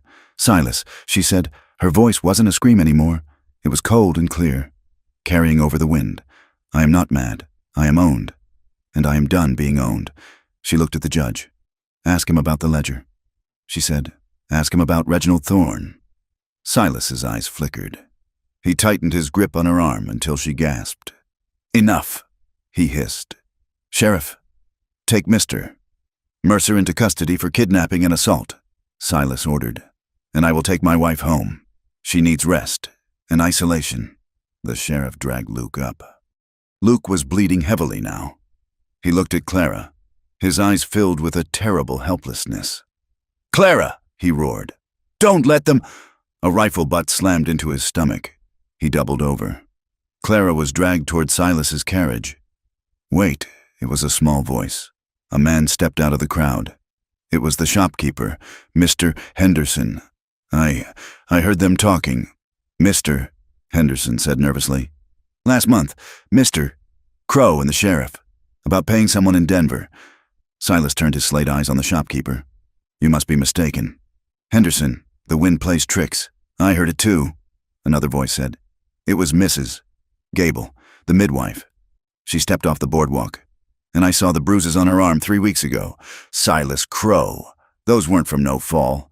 It was a ripple, not a wave, but a ripple. 2 people, just 2.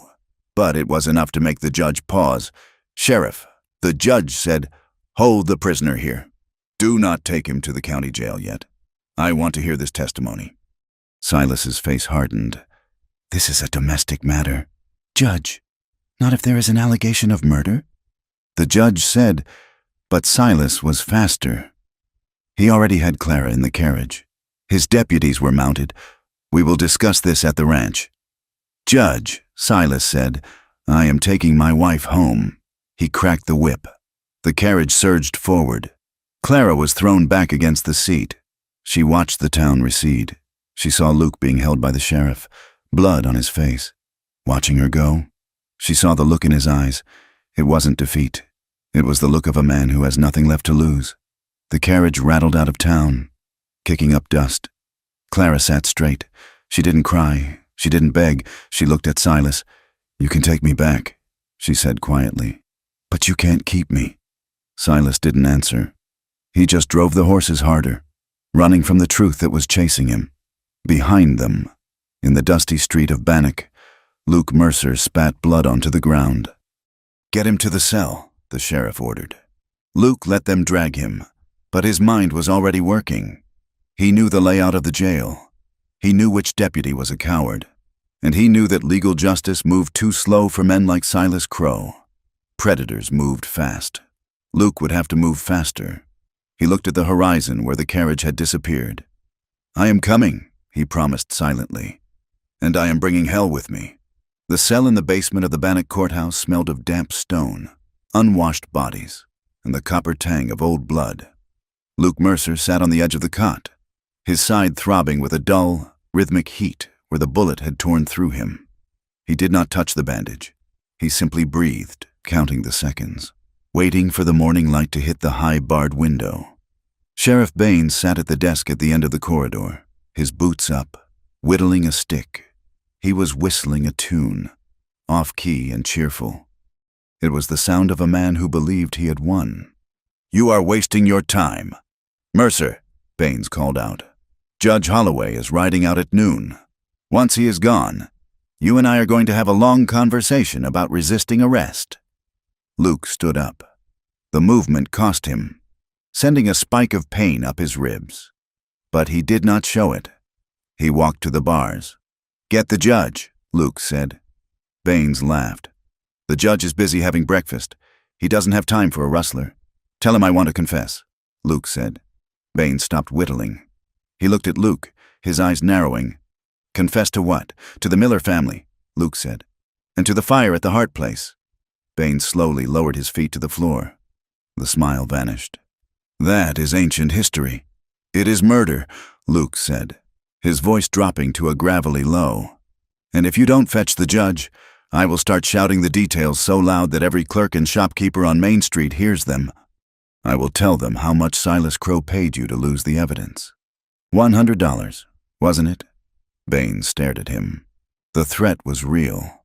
A public confession before a trial could not be silenced without a bullet. And shooting a prisoner in a cell was messy, even for Baines. "I will get him," Baines spat, "but you better keep your mouth shut about the money." 20 minutes later, Judge Holloway stood outside the cell. He looked tired, his beard gray and severe in the dim light. Beside him stood a man Luke had only heard of but never met. U.S.S. Marshal and Elias Vance. Vance was a legend in the territory, a man who had cleaned up the gold camps in the 70s. He wore a long duster and a look of permanent skepticism. "You have something to say?" "Mr. Mercer?" the judge asked. "I do," Luke said, "but not to the sheriff." Baines bristled, but Vance held up a hand. "Step outside. Sheriff." When the heavy door clanged shut, Luke looked at the two men. He gripped the iron bars. "I am guilty," Luke said plainly. 5 years ago, I cut the fences at the Miller homestead. I helped drive them out. They died in the past because of what I did.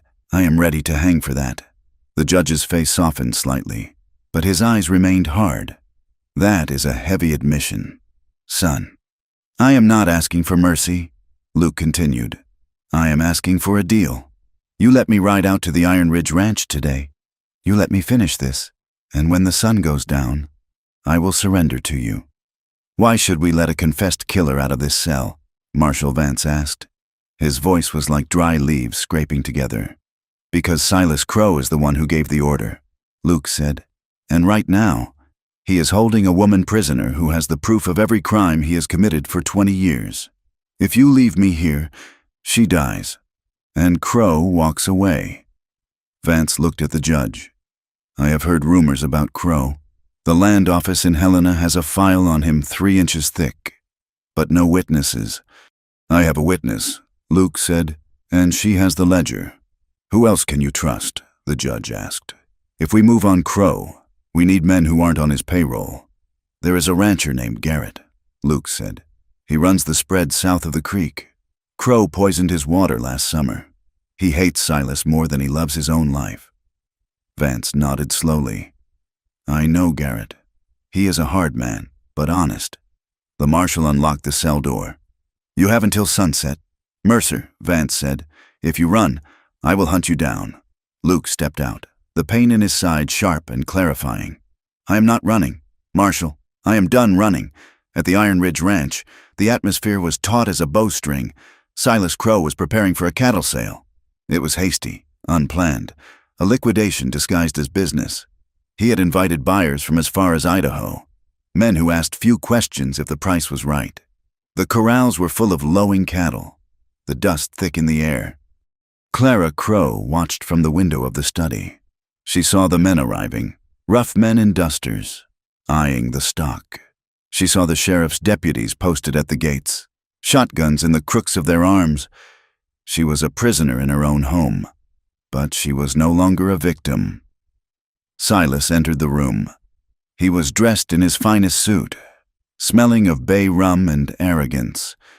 "You will come downstairs." "Clara," he said, "you will serve coffee to the buyers. You will smile. You will show them that everything is in order." "And if I don't?" Clara asked, not turning from the window. Silas walked over to her. He didn't strike her. Instead, he leaned close, his voice a poisonous whisper. Then I will have you committed to the asylum in Warm Springs tomorrow morning.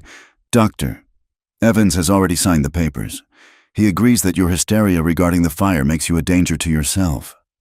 Clara turned to face him. Her face was pale, but her eyes were dry and clear. "You are afraid, Silas." "I am a businessman," Silas corrected, "and I am closing a deal." He turned to leave. "One more thing," Clara said.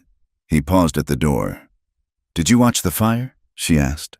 "When my father's hopes burned, did you stand there and watch? Or did you pay someone else to do that too?" Silas smiled, and for the first time, the mask slipped completely. It wasn't anger she saw, it was boredom. "I didn't have to watch. Clara, I knew the wind would do the work. That is the difference between us. You think the world cares about fairness. I know the world belongs to the men who strike the match." He walked out, closing the door with a click. Clara waited until his footsteps faded. She didn't panic. She moved. She went to the pantry. She knelt and pried up the loose floorboard behind the sack of potatoes.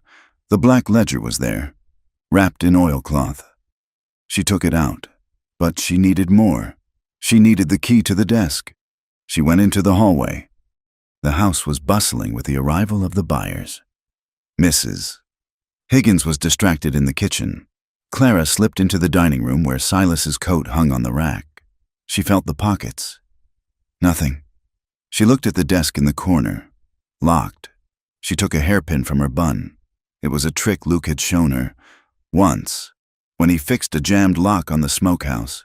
Tension and a little twist. He had said. She worked the pin into the mechanism. Her hands were shaking, but she forced them to still. She felt the tumbler click. The drawer slid open.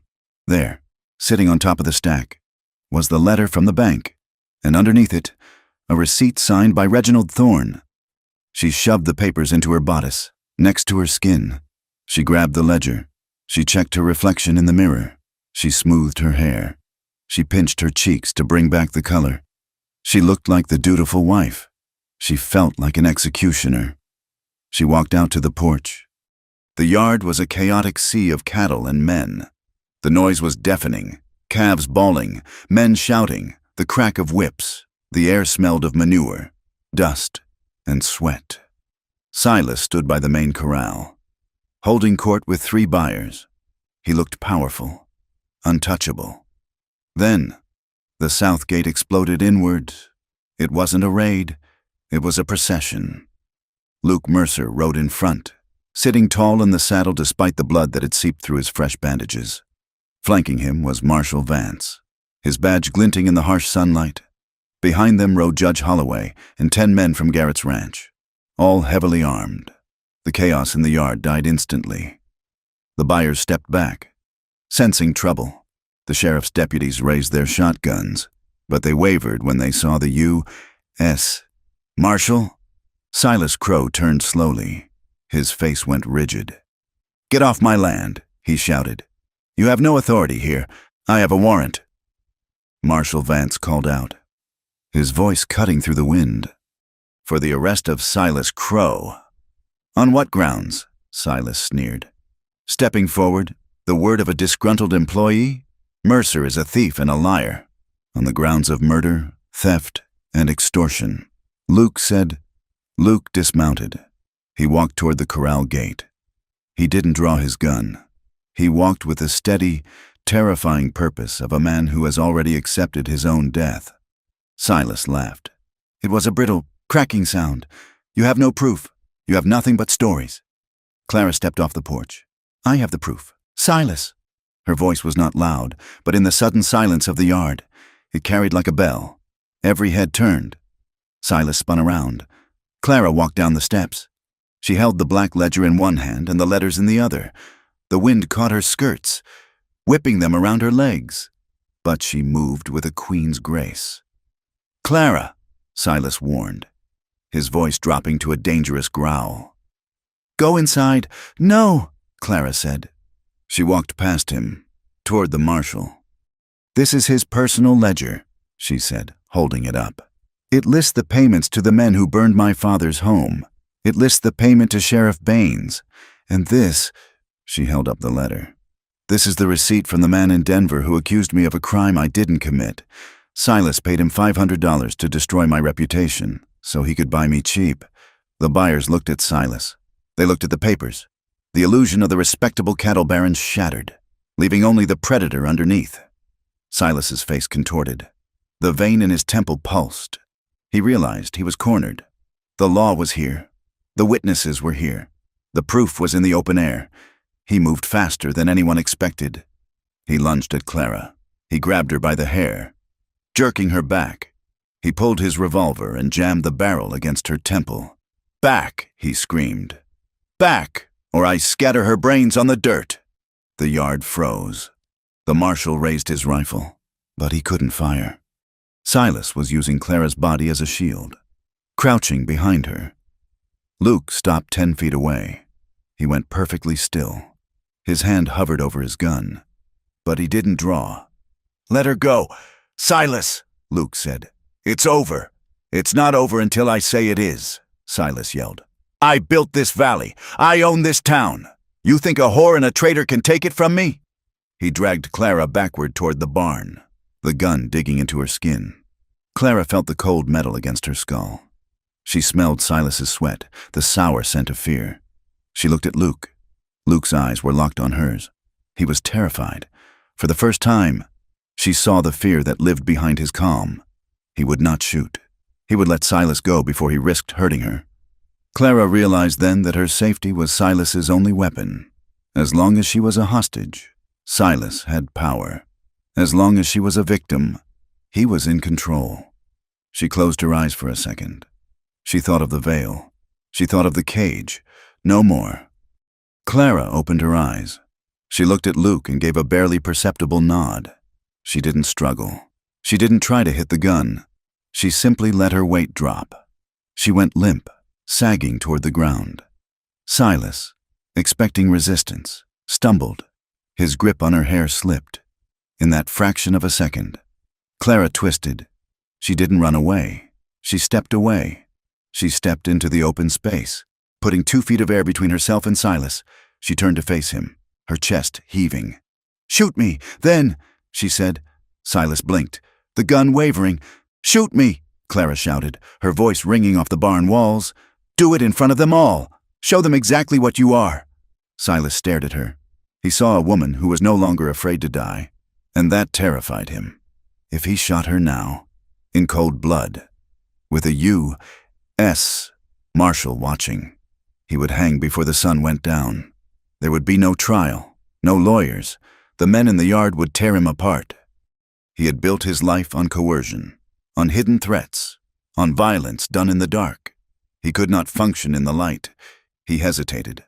That hesitation was his end. "Drop it!" Luke roared. He drew his gun. Marshal Vance drew his 10 rifles from the Garrett men leveled at Silas.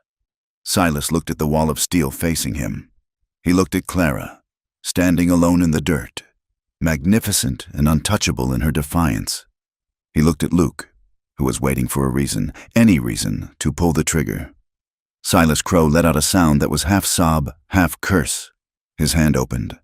The revolver fell into the dust. The marshal's men were on him in seconds. They slammed him into the side of the barn, twisting his arms behind his back. The click of handcuffs was the loudest sound in the world. Clara stood trembling. The adrenaline was leaving her knees weak. Luke holstered his gun. He walked over to her. He didn't run. He walked with a limp, but he closed the distance. He didn't touch her. He stopped 2 feet away, respecting the space she had claimed. "Are you hurt?" he asked hoarsely. Clara shook her head. "No." She looked at Silas as the deputies hauled him toward the marshal's wagon. He was shouting threats, promising retribution, but no one was listening. He was just a man in handcuffs now. Sheriff Baines tried to sneak away toward the stables, but Vance gestured to his men. 2 of Garrett's cowboys intercepted the sheriff, relieving him of his gun belt with rough efficiency. It was done. The fortress had fallen, but as the dust settled, the reality of the aftermath set in. The townspeople and the buyers watched Clara. They didn't cheer. They whispered. She turned on her husband.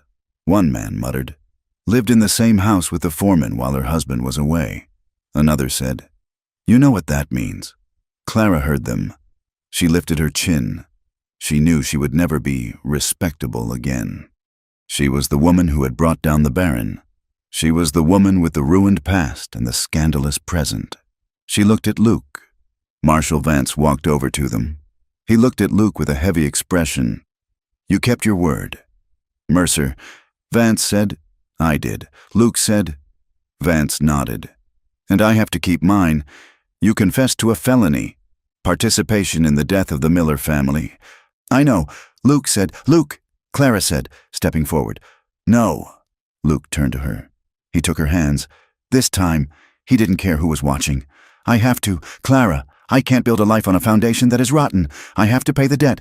But you saved me," Clara said, tears finally spilling over. "And you saved me," Luke said. "You made me want to be a man who doesn't have to look at the ground." He looked at Vance. "I am ready." "Marshal." Vance nodded. "I will take you to Helena. The judge will hear the case, given your cooperation and the coercion by Crow. I suspect the sentence will be light. A year, maybe 2, in the territorial prison. But you have to serve it." "I will wait," Clara said instantly. Luke looked at her, his eyes searching her face. "It's a hard life, waiting for a convict. The town won't be kind to you." "I don't care about the town," Clara said. "I care about the truth." She reached up and touched the scar on his cheek. "I will run the ranch," she said. "I will fight the bank. I will be standing right here when you come back." Luke smiled. It was the first time she had seen him smile without a shadow behind it. "I believe you," he said. The deputies led Silas Crow away, loading him into the wagon like a sack of grain. Marshal Vance gestured for Luke to follow. Luke mounted his horse. He couldn't ride with Clara. He had to ride with the law. The procession moved out. The buyers dispersed, grumbling about wasted time. The dust began to settle on the Iron Ridge Ranch. Clara stood in the center of the yard. She was alone. The wind whipped her hair across her face. Her dress was stained with dust and sweat. The veil she had worn on her wedding day was gone, destroyed weeks ago. Her face was uncovered, exposed to the harsh sun and the judgment of the world. She watched Luke ride away. He turned in the saddle once, just before he crested the ridge. He raised his hand. Clara raised hers. She was shaking. Her future was uncertain. The money was gone. Her reputation was in tatters. And the man she loved was going to prison. But as she looked out at the miles of open prairie, at the fences that no longer felt like a cage, Clara Hart took a deep breath. The air tasted of sagebrush and cold earth. It tasted of freedom. She straightened her spine. She turned and walked back toward the house, not as a guest, not as a prisoner, but as the owner. She had survived the winter. Now, she would build the spring. The wheels of justice in the Montana Territory did not turn with the precision of a Swiss clock. They ground forward with the agonizing slowness of a wagon axle stripped of grease. Silas Crow was sitting in the territorial prison in Deer Lodge, awaiting a trial that kept being postponed by expensive lawyers and winter storms. But his shadow still lay long and cold across the Iron Ridge Ranch. It was October now. The golden light of autumn was fading into the gray steel of early winter. The cottonwoods along the creek had dropped their leaves, standing like skeletal fingers against the sky. Clara Crow sat at the kitchen table, the ledger open before her. It was not the Black Book of Crimes. That was locked in the marshal's safe in Helena, but the ranch ledger, the numbers were bleak. The legal battle to prove that the ranch belonged to her, and not to the assets of a criminal husband, was draining every dollar she had. The cattle sale had been halted by the arrest. The bank accounts were frozen. She looked out the window. Luke Mercer was down in the main corral, breaking ice on the water trough. Marshal Vance had released him on his own recognizance, pending the trial, with the specific instruction that he was to ensure the key witness, Clara, stayed alive until she could testify. It was a mercy, but a heavy one. Luke worked 18 hours a day, driving himself into the ground as if exhaustion could scrub the guilt from his skin. The ranch hands, men who drifted like tumbleweeds, were growing restless. They needed food, and they needed wages. Clara put down her pen. She wrapped a heavy shawl around her shoulders and walked out to the bunkhouse. The men stopped talking when she entered. The air smelled of wet wool and tobacco. "I cannot pay you in full this week," Clara said, her voice steady. "The bank in Bannock is still holding the funds." A man named Pike, a sour-faced drifter, spat on the floor. "We cannot eat promises, Mrs. Crow. And we don't much like working for a woman whose husband is in irons." "Then you may leave," Clara said. "I will write you a note of credit for what you are owed. You can take it to the merchant in town. He will honor it against the spring calf crop." Pike sneered. "And if there ain't no spring crop, if the bank takes it all, then you will have lost a week's wages," Clara said, meeting his eyes. "And I will have lost my life. Those are the stakes. If you stay, you get fed. If you go, you go." Pike stared at her, then looked away. He didn't leave. Clara nodded once and walked out. She had learned that authority was not about volume. It was about the refusal to flinch. But the ranch was the easy part. The town was the gauntlet. 2 days later, Clara rode into Bannock for supplies. Luke rode with her, keeping a distance of 20 yards, his rifle across his saddle. He was her guardian, but he refused to be seen as her partner. He believed his proximity tainted her. Clara walked into the general store. The bell above the door chimed, a cheerful sound that died instantly in the heavy silence of the room. 2 women from the church committee were examining bolts of calico. They looked up, saw Clara, and turned their backs in unison. "Did you hear?" one whispered loudly.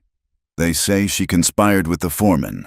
They say she planned it all to steal the money. A Jezebel." The other agreed. Clara walked past them. She felt the heat rise in her cheeks, but she did not lower her head. She picked up a sack of flour and a tin of coffee. She placed them on the counter. Mr. Henderson, the shopkeeper who had spoken up for her, looked uncomfortable. "That'll be $2. Mrs. Crow," he mumbled, not meeting her eyes. Before Clara could reach for her coin purse, a hand covered hers on the counter.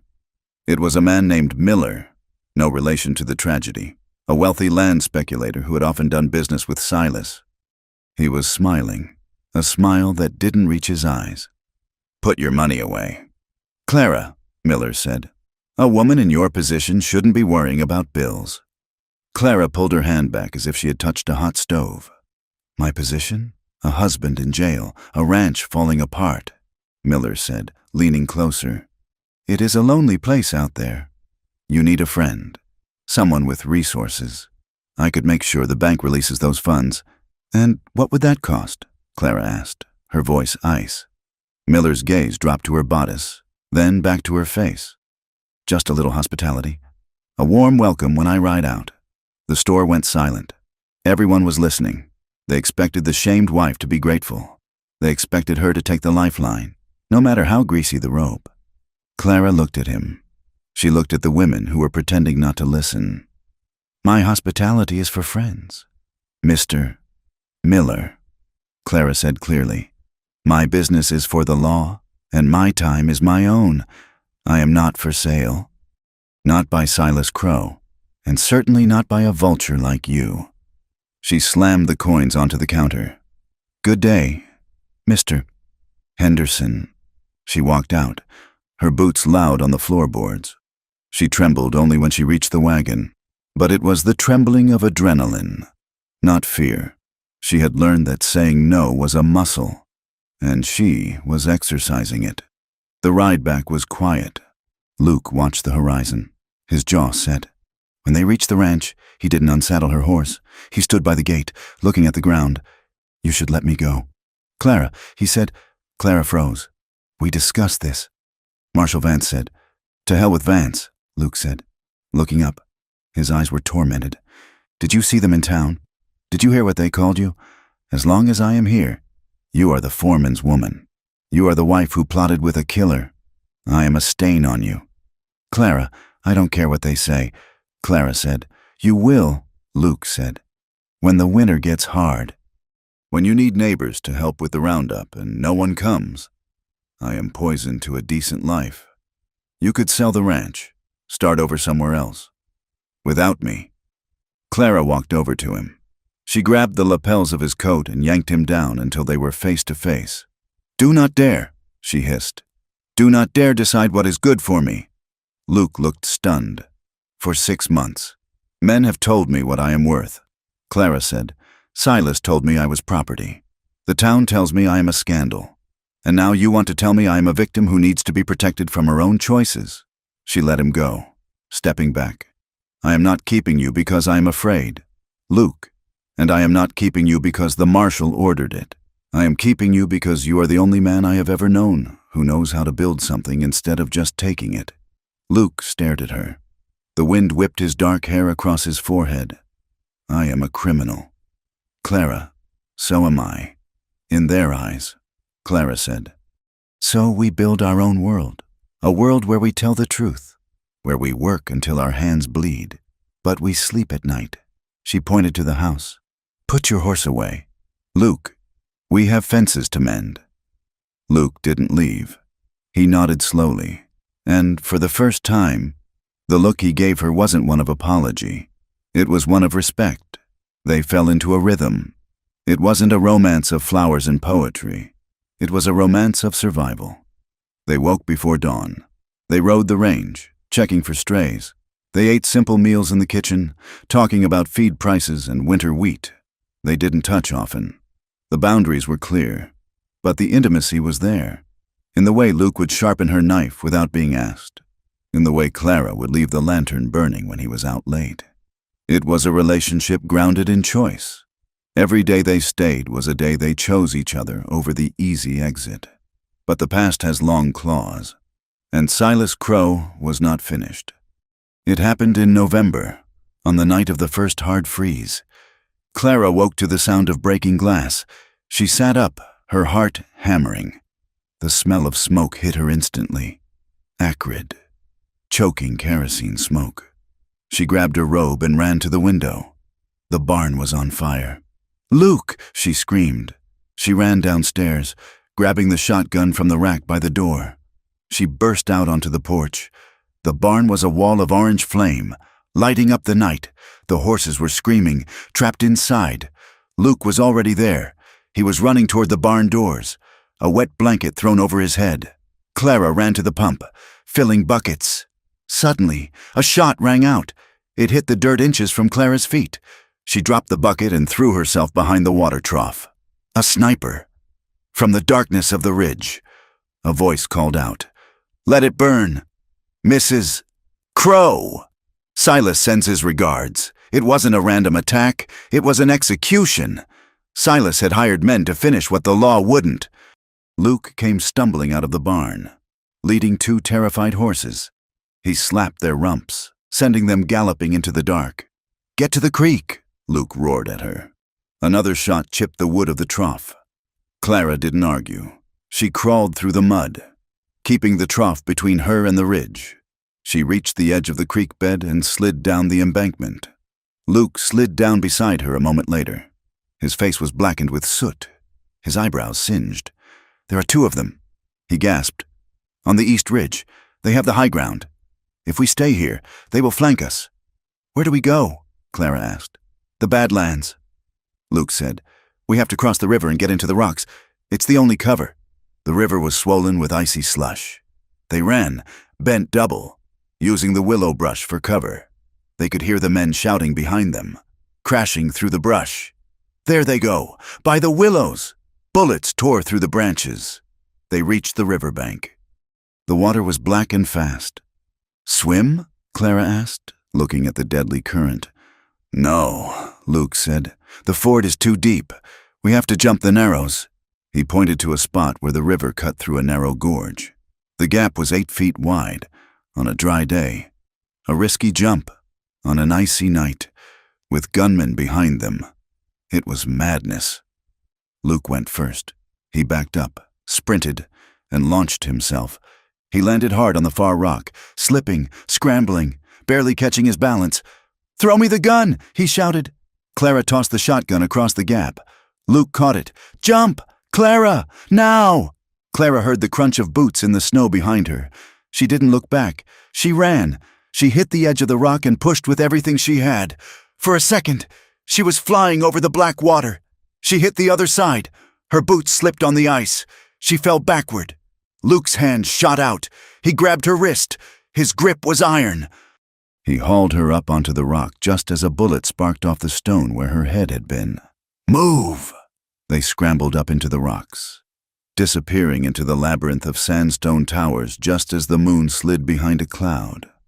They spent the night playing cat and mouse in the freezing dark. It was a test of every instinct Luke possessed, and every ounce of grit Clara had forged. They were hunted. They were freezing. But they were together. Near dawn, they found a dead end, a box canyon with no exit. "They are coming," Luke whispered. He checked the shotgun. 2 shells left. He looked at Clara. "If they take us," he said, his voice cracking, "I won't let them take you alive, not with what Silas paid them to do." Clara looked at the shotgun. Then she looked at the narrow entrance of the canyon. "Give me the gun," she said. "Clara, you are hurt. Luke, your hands are shaking from the smoke. Mine aren't." She held out her hand. Luke hesitated. It went against every instinct he had to give up the weapon, but he looked at her eyes. They were the eyes of the woman who had walked into the courtroom. He handed her the gun. Clara positioned herself behind a fallen boulder. She rested the barrel on the stone. She breathed out, watching her breath plume in the cold air. A shadow moved at the canyon mouth, a man in a duster, holding a repeating rifle. Clara didn't wait for him to speak. She didn't wait for him to see them. She aimed for the knee. She pulled the trigger. The boom was deafening.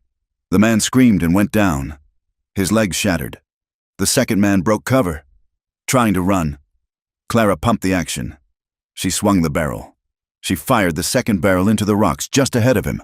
"Drop it!" she screamed, "or the next one is in your back." The man froze. He dropped his rifle. Luke was on him in seconds, tackling him, binding his hands with his own belt. Clara stood up. She lowered the smoking gun. She was trembling now, violent, racking shivers. But she hadn't missed. She hadn't waited to be rescued. Luke walked over to her. He took the gun gently from her hands. "You got him," he whispered. "We got him," Clara said. They marched the men back to town at gunpoint. The arrival of Clara Crow, soot-stained and fierce, marching 2 hired killers into the marshal's office, became a legend that would be told in Bannock for 50 years. The testimony of the hired gunmen was the final nail in Silas Crow's coffin. It wasn't just financial crimes anymore. It was attempted murder of a witness. The trial, when it finally happened in December, was short. Luke took the stand. He sat in the chair, looking at the jury. He didn't hide his face. "I did those things," Luke said to the packed courtroom. "I cut the fences. I intimidated the families. I did it because I was a coward who valued his paycheck more than his soul." The prosecutor, a sharp man from Helena, leaned in. "And why are you confessing now, Mr. Mercer? You could have ridden away." Luke looked at Clara, sitting in the front row. She was wearing a simple gray dress, her head high. "Because I met someone who taught me that the truth is the only thing that doesn't burn," Luke said. Silas Crow was sentenced to 20 years in the Territorial Penitentiary. He was dragged out of the courtroom screaming that he owned them all. He owned nothing. Luke was sentenced to 1 year suspended, with 5 years of probation. In light of his testimony and his role in capturing the assassins, it was a light sentence by the law's standard, but heavy by the town's. He was a convicted man. He would never vote. He would never hold office. But as he walked out of the courthouse, a free man, Clara was waiting. The winter passed. It was hard. They lost 20 head of cattle to the cold. They ate venison and cornmeal for 3 months. But the barn was rebuilt, timber by timber. Spring came to the Montana Territory with a violence of green grass and rushing water. On a warm evening in May, Clara stood on the porch of the ranch house. The wind was blowing, but it was a Chinook, warm and smelling of sage. Luke was repairing the corral fence. He finished hammering a post and walked toward the house. He took off his hat, wiping the sweat from his forehead. He stopped at the bottom of the steps. "The fence is solid," he said. "Good," Clara said. She walked down the steps. She stopped on the bottom one, so she was eye level with him. The whispers in town have stopped. She said, mostly, they found new things to talk about. Luke said. Clara reached out and took his hand. His knuckles were still scarred, his palm rough. I don't want to just survive anymore. Luke, she said softly. Luke looked at her. His dark eyes searched hers. What do you want, Clara? I want to live. I want a life that we choose. Every day. Luke stepped closer. He placed his other hand on her waist. It wasn't a claim. It was an anchor. I have nothing to give you but my hands and my name, he said, and the name isn't worth much. It is worth everything to me, Clara said. She leaned in and kissed him. It was a kiss of daylight. It was a kiss that held the memory of the cold cave, the terror of the fire, and the quiet peace of the morning coffee. It was tender and intense, a promise made not in blood, but in hope. Luke pulled her close, wrapping his arms around her. He buried his face in her hair. I am here, he whispered. I know, Clara said. They stood together as the sun dipped below the mountains, painting the sky in gold and violet. The land around them was harsh. The wind would always be cruel. The winters would always be long. There were no guarantees in the west, but the veil was gone. The cage was broken. They stood in the open air, unhidden. Two people who had walked through the dark to find the light in each other. And that, in a world that tried to crush the weak, was the victory. Thank you for listening to this story. I hope you enjoyed the journey of Clara and Luke through the wilds of the Montana Territory. It has been a pleasure to bring this tale of resilience and redemption to life for you. I would love to know where you are listening from today. Please leave a comment below and share your location. If you enjoyed this story, please consider subscribing to From Wild West for more tales of the frontier, where love and survival go hand in hand. Finally, I would appreciate hearing your thoughts on the story. Did Clara's choice resonate with you? Did Luke find the redemption he sought? Please share your thoughts in English in the comments section. Safe travels, and until we meet again on the trail.